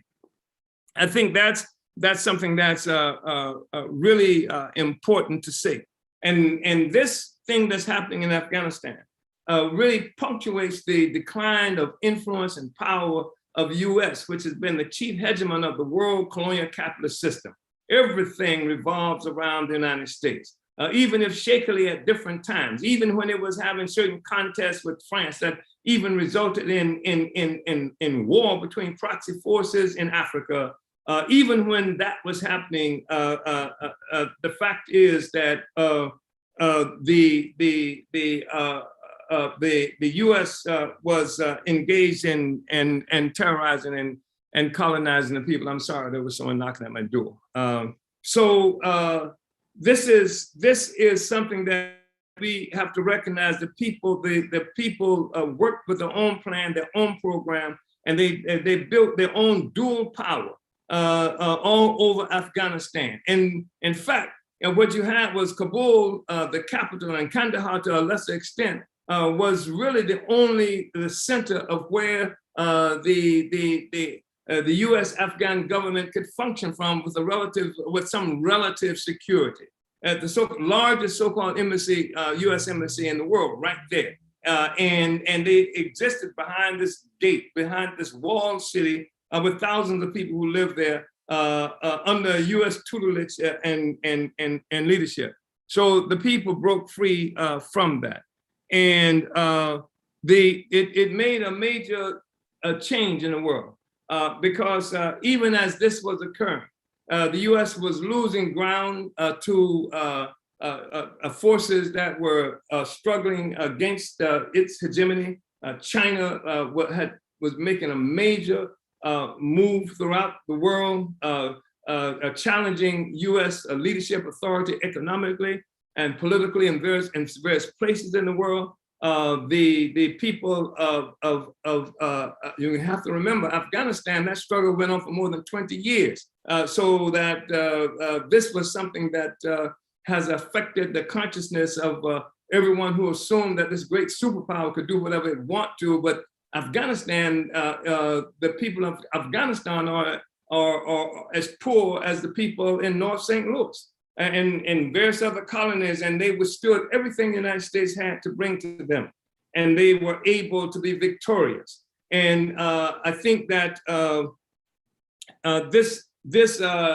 like Vietnam before had informed the Afghans about you can win, you can resist, that this is your land, our land, and what have you. The colonizer cannot sustain himself if the people have the will and the organizational and the ideological fortitude to sustain them.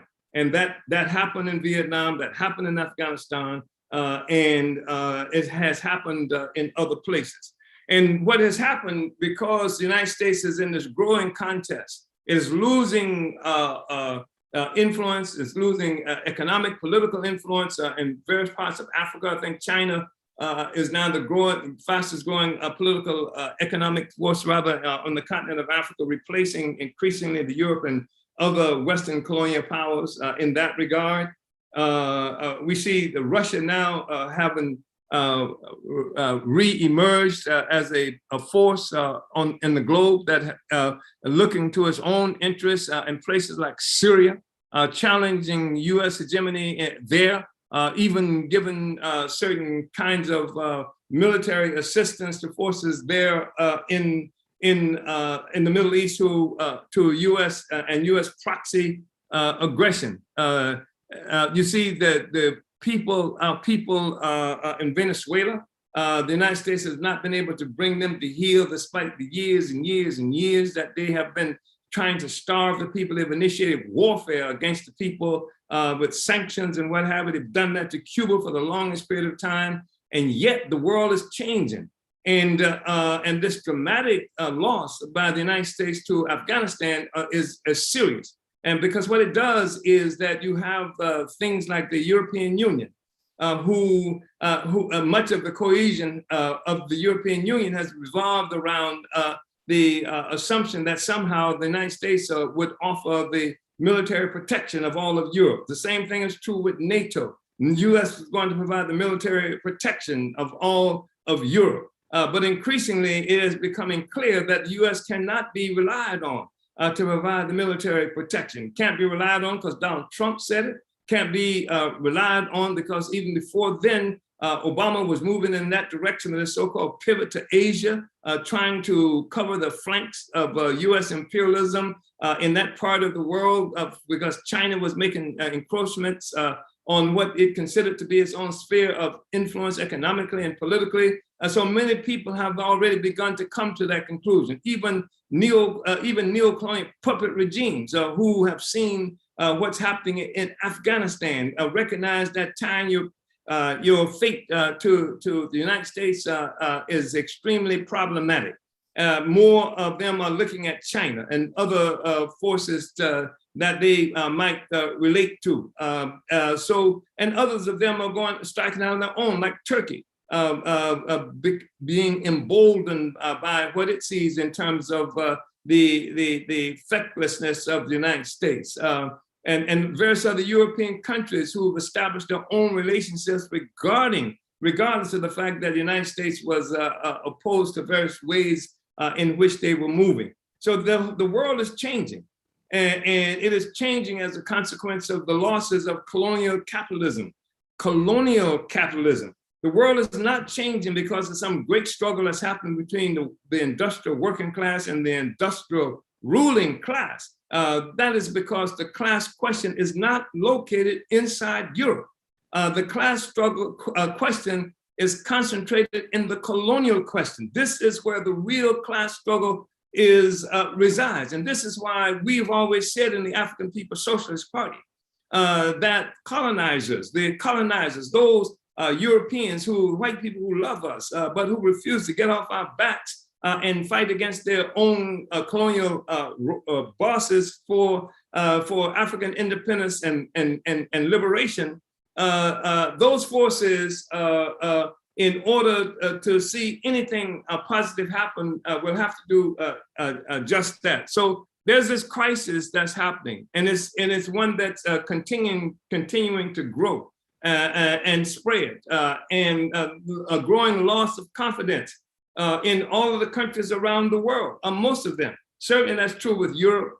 Certainly that's true with the United States and many of the colonial puppet regimes. A growing loss of confidence of the people in these entities. So much so that in the United States, the settlers are fighting among themselves. A group of settlers actually attacked the government, did a near coup against the government because they've concluded that the government cannot serve their interests. Then in May, from May to August, in the United States, something like 10,000 demonstration protests, etc., blew up.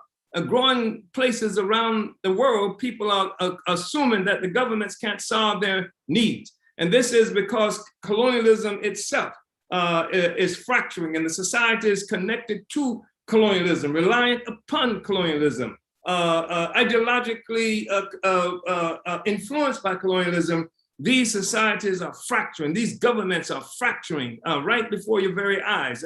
Even as we're having this discussion, there is a sector of the settlers in this country who is doing everything it can to guarantee that African people do not have the right to vote. It is doing everything it can to also make it impossible. These are state governments within the United States to make it impossible or illegal for people to protest inside this country.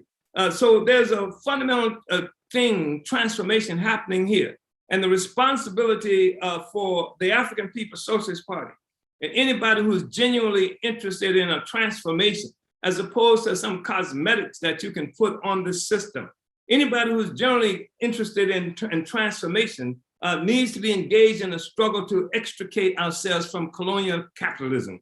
Capitalism has to die. There is no nice way to put it, and capitalism cannot die unless we take the base that supports it, the pedestal upon which it rests, away from it. That is colonialism. It is in the strategic interest of the oppressed peoples of the world and anybody in the world that's interested in the eradication of capitalism to give support the leadership of the African working class, especially in the United States and various other places around the world. And this is the way to destroy capitalism. This is the capitalism that people pretend to hate. The question always before us is whether the colonizer will be able to unleash this connection, because the colonizers usually go in the direction of the most radical forces who explain the growing immiseration of problems that exist among the colonizers themselves as due to the colonized, that somehow we are responsible for their condition, and what they have to do is unite more deeply with the colonizer. And often that is what has happened. That is the way the white people went and voted for Donald Trump in this country of their own free will. Something like all of the white people who have voted in that election, 57% of the white people who voted in the last election voted for Donald Trump. And because that's one way that white people often move.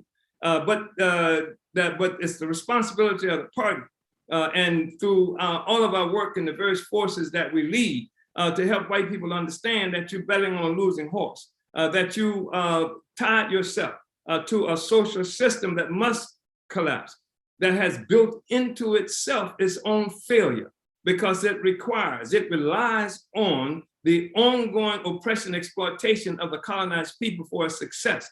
And the colonized people will continue to fight. And sometimes that fight's going to be more serious or appear to be more serious than at other times.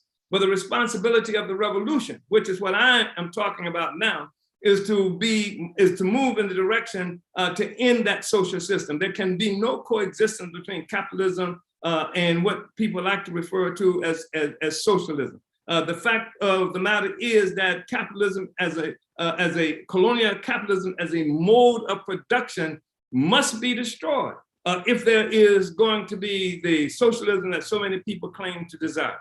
And also, it's really important to understand the significance of Africa in this struggle against global colonial capitalism. Because part of what building its failure into its own system, part of what that means is the millions of African people who were kidnapped away from our mother country, Africa, and not only brought to what is now known as the United States, but spread throughout the world. Much of the places where we're located throughout the Americas and throughout in Africa and in North America and certain parts of Europe as well, represent strategic, economic, and political entities necessary for the ongoing functioning of the whole colonial capitalist system.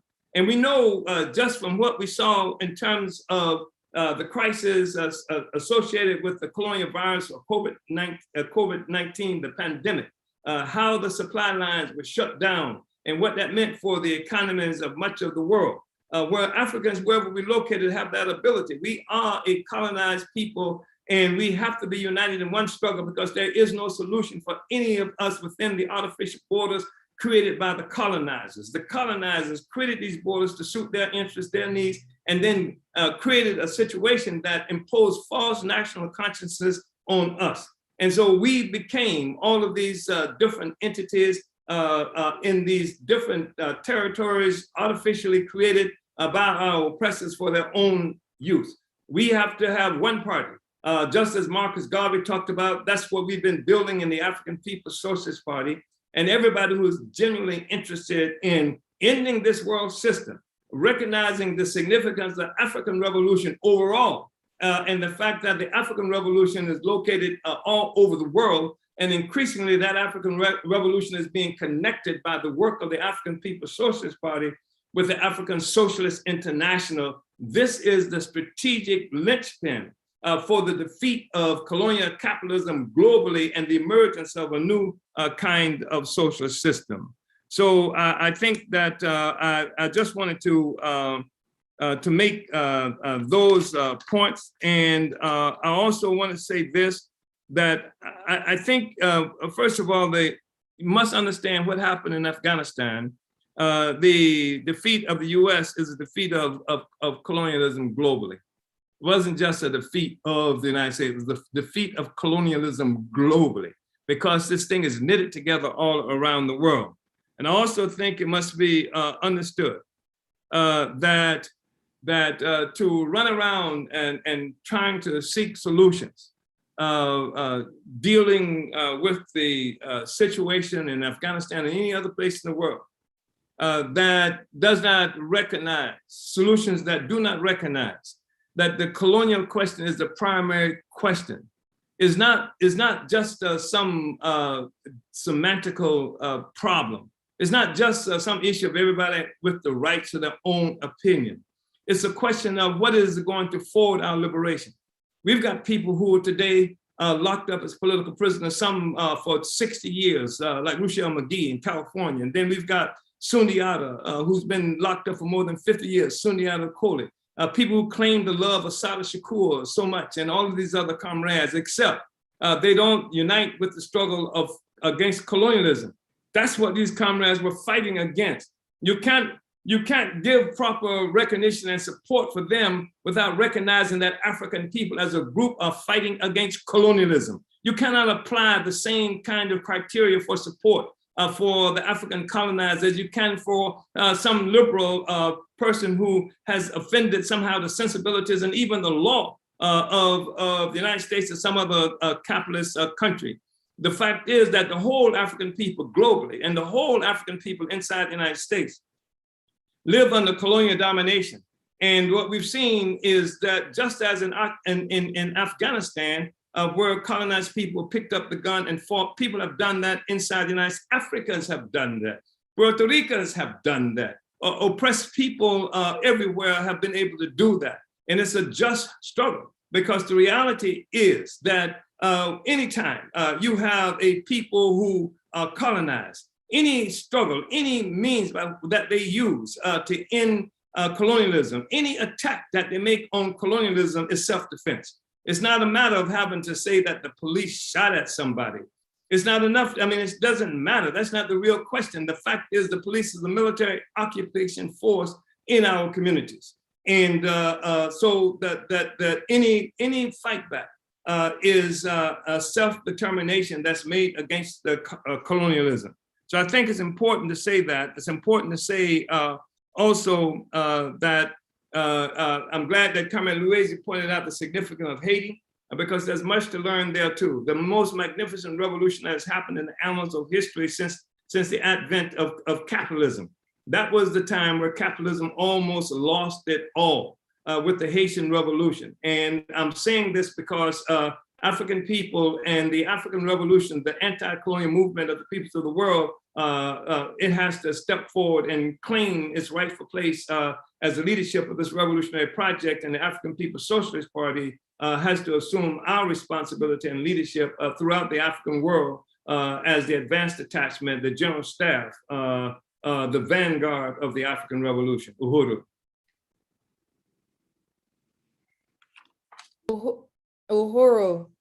Uhuru, thank you, Chairman, for that wonderful presentation.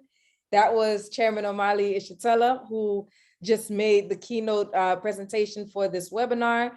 And if you are just tuning in, the African People's Socialist Party has been hosting a webinar starting at 3 p.m. Eastern today. Up until this point, it is titled The Truth About Afghanistan, Colonialism, the Graveyard of Imperialism. And so we will be moving to a question and answer period. So I will make a couple of announcements to allow a last few bit of questions to come into the chat, whether you are on Facebook, YouTube, or on Zoom. And the first is that we want to invite people to join the African People's Socialist Party.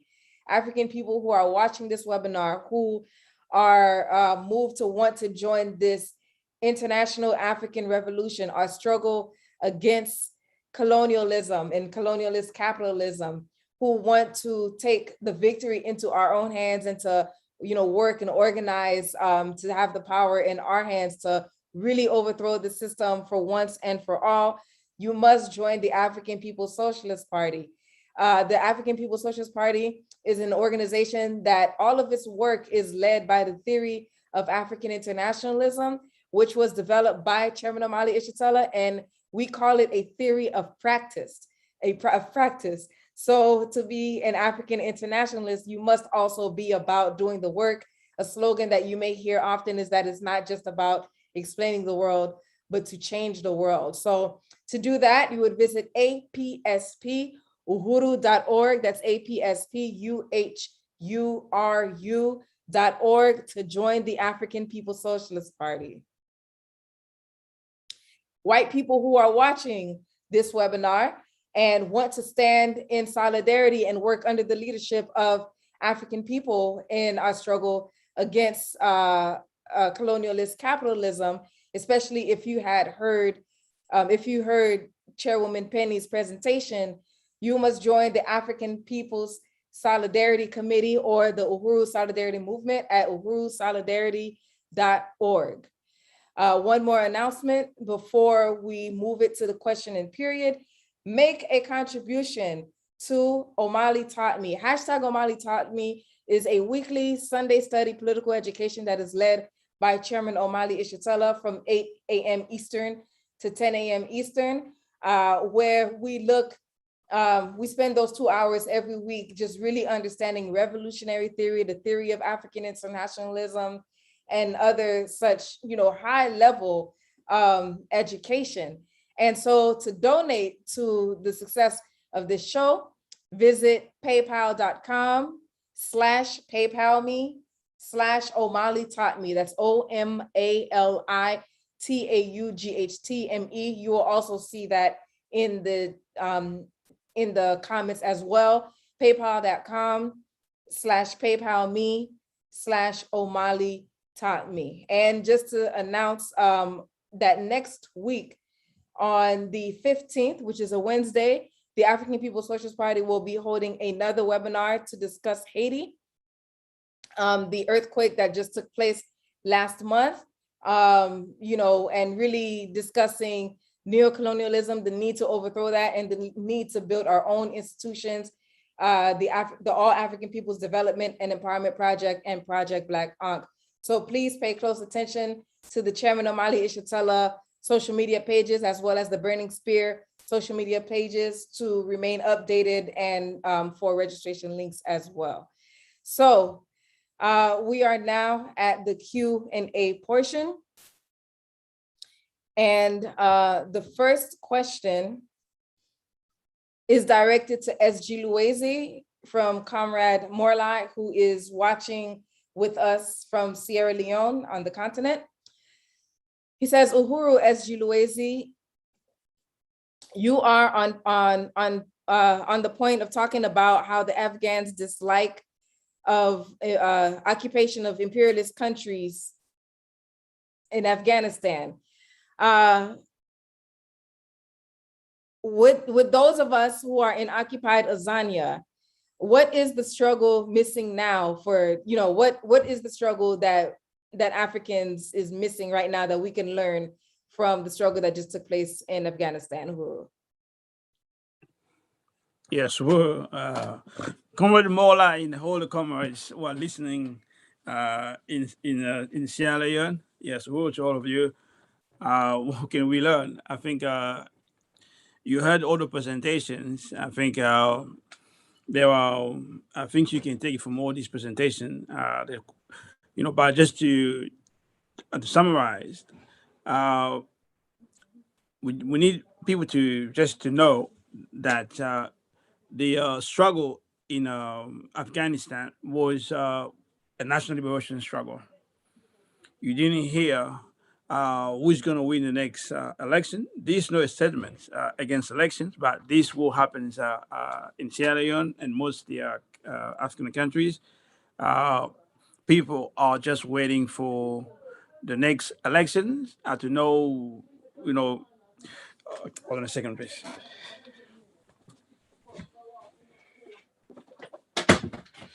Yeah, I'm sorry, comrades. The noise was coming where I am.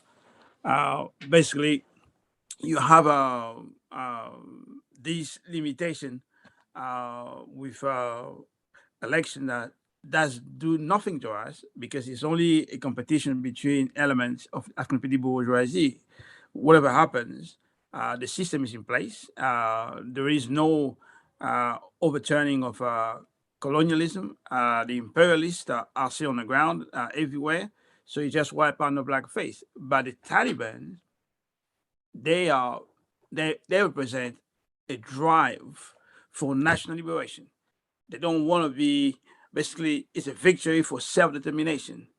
despite all the contradiction that might have, but is a drive forward, is a forward motion for national liberation, which means that foreign powers like the United States is no longer setting the terms, is no longer imposing this own government like the one that just fled away from Afghanistan. Now, the people of Afghanistan, they have the possibility to solve their own problems, as I say, with all the limitations, but it's definitely a step forward in the sense that the national liberation of Afghanistan is something that is there for the people to contemplate.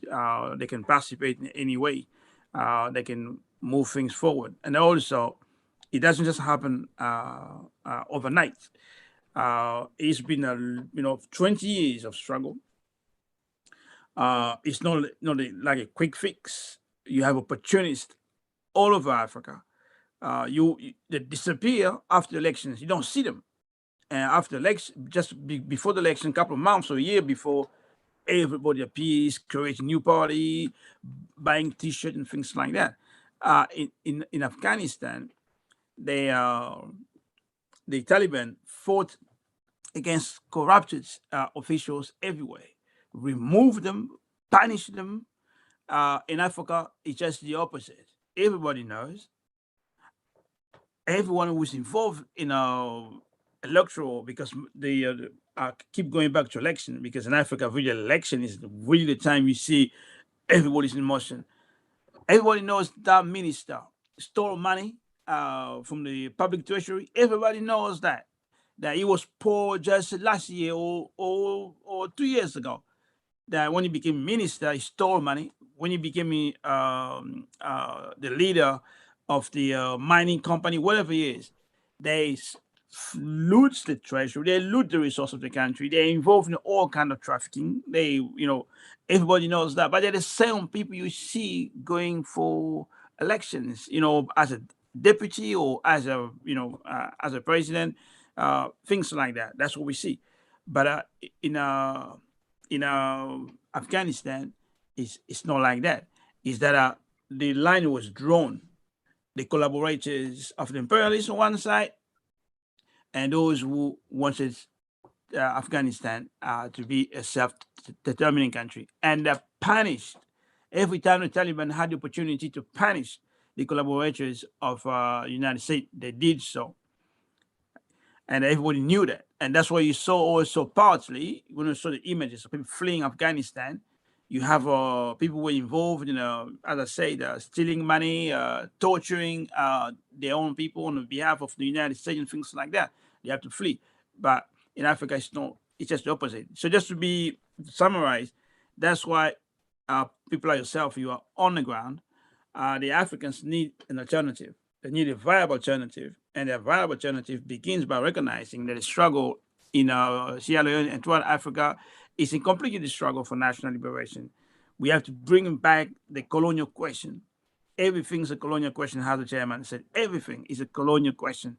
And the people have to go to power. And that's the struggle we're involved in. The people have to go in power, and they have to go to power through the African People's Socialist Party. And it's a mass organization like Imperialism, which is on the ground where you are. These are some of the things I can say. We really have to have an organization of the people and led by its advanced, by its vanguard, basically, which basically you represent. The work you're doing is important. The Taliban did what they're supposed to do, and you doing exactly what needs to be done. Bring everybody, all the workers, the peasants, all the people are fed up with neocolonialism in African People's Socialist Party, in Imperialism, so that we can definitely begin to build institutional powers and and go to power, remove the neocolonial on the ground. Uhuru, I just wanted to join with Comrade Secretary General Luwezi in that response, because Comrade Morlai, you are the response that the African Revolution is making, and the fact is that we have a responsibility to assume the leadership and take it away from those forces. And that means doing the day-to-day work. When I worked in Sierra Leone, myself, and one of the things that I really fought for without success with forces who were tied to the party is to pursue a revolutionary national democratic program that could win masses of African people right there in Sierra Leone to anti-imperialist, anti-colonial kind of politics under the leadership of the working class. And Comrade Luwezi has just said, this doesn't happen overnight. You don't just want to go to power. There were even suggestions in different places where we've done work in Africa that we could have formed some kind of relationship with the military that was ready to overthrow the government. We said, we don't want to do that. Even if it were possible, it's not something we look forward to because that doesn't transform anything. It doesn't put power in the hands of the people. Even if it put power in my hand, the people have to become actively involved in this process. And Revolutionary National Democratic Program contributes to that. So it means doing the work, and it's not going to happen otherwise. It means building our own alternative. It means creating the dual power that the Taliban really in very great discipline, great dedication, they set about and carried that work out. And also it means remembering that we do have a regional strategy. And I think that you play an important role in that. If I'm not mistaken, I think I heard at least in one part of, you play an important role in that. This regional strategy presupposes that we will be spreading African internationalism and opposing ideology that has real practical relationship to the conditions of the people and the aspiration of the people. You'll be doing that. You'll be helping to spread the Uhuru movement throughout West Africa. This is the way we do it. This is what's going to make the difference. We give the power to the people. We take revolutionary consciousness and organization, the masses of the people, and that means that they become less reliant for their ideas on something that doesn't work. Because Comrade Luwezi just said, Comrade Secretary General Luwezi just said that all the people on the continent of Africa, they see the failures of the governments, even though they do it over and over again. They see the failures of what has been provided by those neo-colonial leaders. We just have a responsibility to give the people the confidence in their own capacity to lead, to give them the organization through which to lead, to give them the philosophy that helps them to understand what it is that we are fighting for. That's what you are there for, concretely. It's not, just something that we see like with a lot of social media, just forums. This discussion is to inform actual practical work. And it's the statement about how we take on the question in Afghanistan, not by sympathizing with the Afghans, but by deepening this whole fracture of the colonial capitalist system, by winning our liberation, by assuming responsibility ourselves as organizers, as African internationalists, to govern. That's what it is that we have to be about. So we have in place now neo-colonial governments, puppets that are servants of various forms of various colonial imperial powers. What we have to do is we have to be extremely jealous of that and take responsibility of self-government and winning the people to that understanding in opposition to colonial capitalism. Uhuru. Uhuru, thank you, SG Luwezi. Thank you, Chairman. So we have a question from Jalali, Diasporic Music, who's actually watching. He's based in Canada, but as far as platform, he's on YouTube. He says, can you talk about how Malcolm X saw Afghanistan? And this question was not directed to anybody specifically. Well, I can't speak to any specific articulation that Malcolm made about Afghanistan. I know there was something, Comrade Jalali. I know it because I saw you indicate that sometime early on. Comrade Jalali is Diasporic News. Radio. Is a real historian, culturally and otherwise, and been part of the revolutionary struggle of African people now for a very long time. So why don't you shed some light on the matter, Comrade? Unless Comrade Luwezi can respond directly to that. I'm not familiar with Malcolm X's position on that. You know, but in general terms, we know Malcolm X was in touch with all the struggles for colonized people in the world, because he used to refer to all the struggles in Asia. You know, the Bandung Conference, he talks about that, Vietnam, he took all the struggles. So it would definitely be in solidarity, it will be definitely using the victory, the determination of people of Vietnam, of Afghanistan, also to inspire, to educate the African people. It will definitely be condemning, not more than condemning. You know, he will, wishing the defeat of the United States. That one thing for sure, Malcolm X will be doing. You know, so yeah, I haven't really read anything specific, but we know where Malcolm X stood. He was a revolutionary. Yeah, someone wishing the destruction of the United States white power. He has no hesitation. You all know his boldness in that. You know, so he will be switching to Africans, will be joining the military. They don't have to shoot at the Vietnamese, at the Afghanistan. You know, they know who the enemy really is. You know, yeah. So yeah, that's some of the things I can say. But you know, yes, well. Uhuru, thank you, Chairman Uhuru SG Luwezi. So we have one more question. And this is coming from Rai Rilo, who was participating with us from Facebook. And the question is, I might be mistaken, but was it the Afghan people or the Taliban that defeated the Americans? I don't think you can separate the two. I mean, what we had is that the Afghan people had leadership. That's the only thing you're saying. You can call them Taliban or whatever. The Afghan people had leadership. It was the Afghan people. And it took a foreign power to overthrow the government that's just now in power. Foreign power had to come from someplace else and overthrow that government.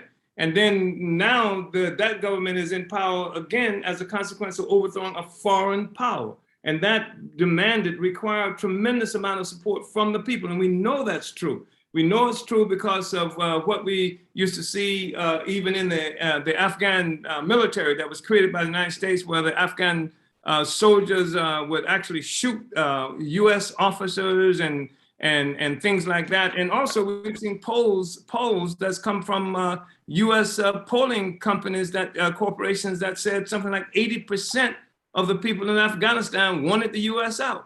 So how the hell were they going to get them out?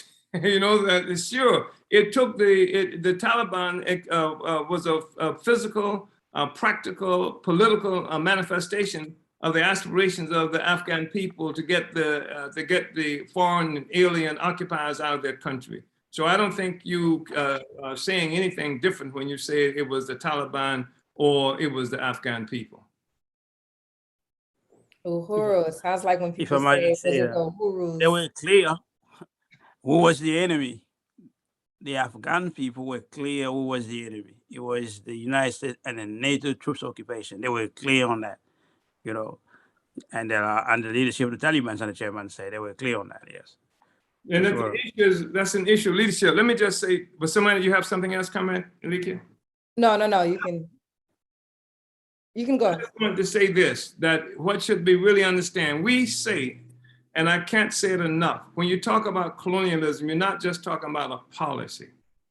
When you talk about colonial, we're talking about something, colonialism, colonial capitalism, the capitalism that emerged from that and has swept the globe. And it's one colonialism. And even though some colonizers may have different interests than some other colonizers, they all usually get along together about colonization, maintain colonialism. France and the United States have had big fights. They've even had armed struggle through proxies in Africa about what was French sphere of influence and who was going to lead this or that. But what we are talking about is colonialism is one. It's colonial capitalism sweeps the earth. And even if somebody is not colonized, what happens is that the political economy, the strength and influence of the political economy, the strength and influence of the philosophy and the existing institutions like the United Nations, like NATO, like all of these other institutions are such that they affect how everybody in the world has to deal. even with China, with the so-called Communist Party. That's not Mao's Communist Party that we're looking at. That's not Mao's China. It's in a place where there's been a real concession by people who often consider themselves Marxists to the permanence of this situation that we are confronted with today, and that it's going to be here. So people are trying to find a way to moderate a relationship with the imperialist system, where China was talking about international global class struggle. You don't hear that coming anymore. And I understand the practicalities of it, but there's another term that can be used for practical, being practical, and that's not flattering. So, but I think it's really important recognizing this, that the capitalist state, unlike the states that preceded it in Europe, and I'm talking about Europe because the fact is it was a state manifestation of the state, European state, that severely affected Africa and what happened in various other places around the world, that political economy, that state. But that European, the state of the capitalist state, unlike the feudal state that was based on territories and what we now define as Europe, the capitalist state was born internationally off colonialism. So NATO is a natural progression for that. And there were other arrangements made prior to NATO. I mean, even when you look at 1917 with the so-called League of Nations, a part of the objective was to make it unnecessary for the capitalist white power, the colonizers, to fight among themselves, because that's what led to the first imperialist war. That's why they could say that the League of Nations was something about peace, because it was about peace. It was about peace between the colonizers in maintaining the hegemony of colonialism over those of us who were colonized. The same thing is true with the United Nations. If the United Nations looks a bit different now, it's had to morph because of some success at different times in history, which were more meaningful than others, of the anti-colonial struggle. They've had to take on certain questions and say certain things that they hadn't said before. But I wanted to make this question, that it's one colonial capitalist state that may have expressed itself from different localities and organized around different capital, like you might find in France, or you might find in some other places, but they find a way even to combine that, even though that's something that's often shaky because they have some contention among the capitalists. But what should be understood is that the United States is not just looking at Afghanistan, it spends billions of dollars every year propping up neo-colonial regimes, propping up white power and other faces all around the world. This tremendous, people talk about the $3 trillion that might have been spent in Afghanistan. That doesn't even touch upon the amount of resources coming from the United States and some from other imperial powers, but more from the United States to prop up this existing system of colonial powers all around the world. They don't just do them, that's how they want to get rid of the government in Venezuela, put their own guy in there. The government in Cuba got rid of their guy. The government in Nicaragua got rid of their guy, and they're fighting to prop that up, and they spend millions of dollars fighting wars to try to put them back in place. So all of this money that we're talking about spent in Afghanistan was just one front of holding the entire colonial capitalist system together itself. There was nothing unusual, nothing peculiar about what the United States has done in Afghanistan, because its existence relies on the ability to dominate the people. And what they've done is because the people have made it necessary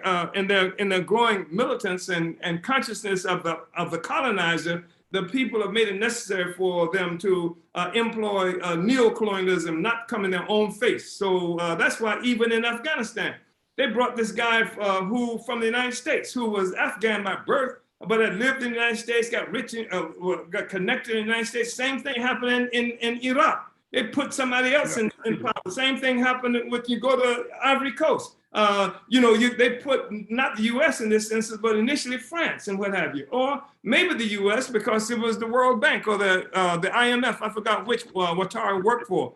Same thing in Liberia. You have all these forces that are put there, and billions of dollars being spent for these armies, these military forces, and then in addition to that, you have the the domestic resources going for domestic military forces that also get their money from the United States. So Afghanistan is not unusual. I think we really must understand that that's the way it works. That's the way the system works. And what the Vietnamese first, Afghans are trying to show everybody you can win.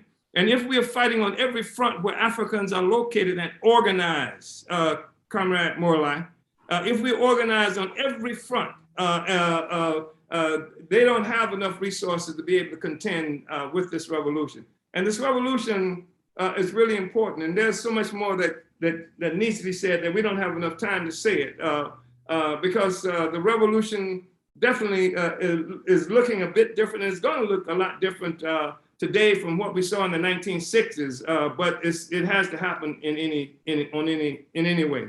Uhuru. Uhuru, thank you, Chairman. So that brings our question and answer period to an end. We want to thank everybody who has been participating with us for the duration of this webinar for doing so. And I want to encourage everybody to also continue to help spread this webinar, share it to your pages, tag your friends, your family, and all these things, because this is the truth about Afghanistan, colonialism, the graveyard of imperialism, hosted by the African People's Socialist Party, explained with the theory of African internationalism. So we are coming to an end. Chairman, I don't know if you have any closing words that you want to say. Well, I just want to thank everybody for coming on. And I just want to say that I'm hoping that if nothing else, what comes from this discussion we've had is recognition that we have to assume the responsibility for taking control of our own lives. And that there is no way we can reconcile happiness and freedom for African people any place on the earth as long as we are dominated by this colonial capitalist system. And the way we make that go is through creating a revolutionary party with a revolutionary philosophy, with revolutionary tactics and strategy to take that power, to build cadre with the intent to seize power. And we've talked about so much, and I want to say that one of the things that we brought to this whole discussion against colonialism is unprecedented in the existence of the African People's Solidarity Committee. And I wanted to just say that to acknowledge the presence of the African People's Solidarity Committee in this discussion, because what we have done that contributes to our determination to be successful is to create anti-colonial forces from among the colonizers, from among the settlers in this country. We had made some effort and work toward that in somehow in what they call South Africa. But the question always is whether the white people are going to be able to recognize that we are not going to look at the world through the lenses of the colonizers, that those of us who are colonized will set the terms for what it means to be free. And that that we will, and that the future of humanity is in the success of the African anti-colonial revolution and the anti-colonial revolution of the peoples of the world under the leadership of the working classes. So I just wanted to make those comments and to thank you, Comrade Alikia, for doing a splendid job during this process, and all of those who made those incredibly significant, very powerful presentations that you won't find anyplace else. That is where this discussion is occurring. Thank you again. Uhuru. Uhuru, thank you. Thank you all speakers. Thank you all participants. Thank you, Chairman. Don't forget to go to paypal.com/PayPalMe/Omali Taught Me to make a contribution to the Chairman's weekly Omali Taught Me Sunday study. Join the African People's Socialist Party, APSC, uhuru.org. Join the Uhuru Solidarity Movement, uhurusolidarity.org. Pay close attention to the Chairman Omali Yeshitela Facebook and other social media pages, and the Burning Spear YouTube and other social media pages to remain updated with other special events and programs of the African People's Socialist Party, Uhuru.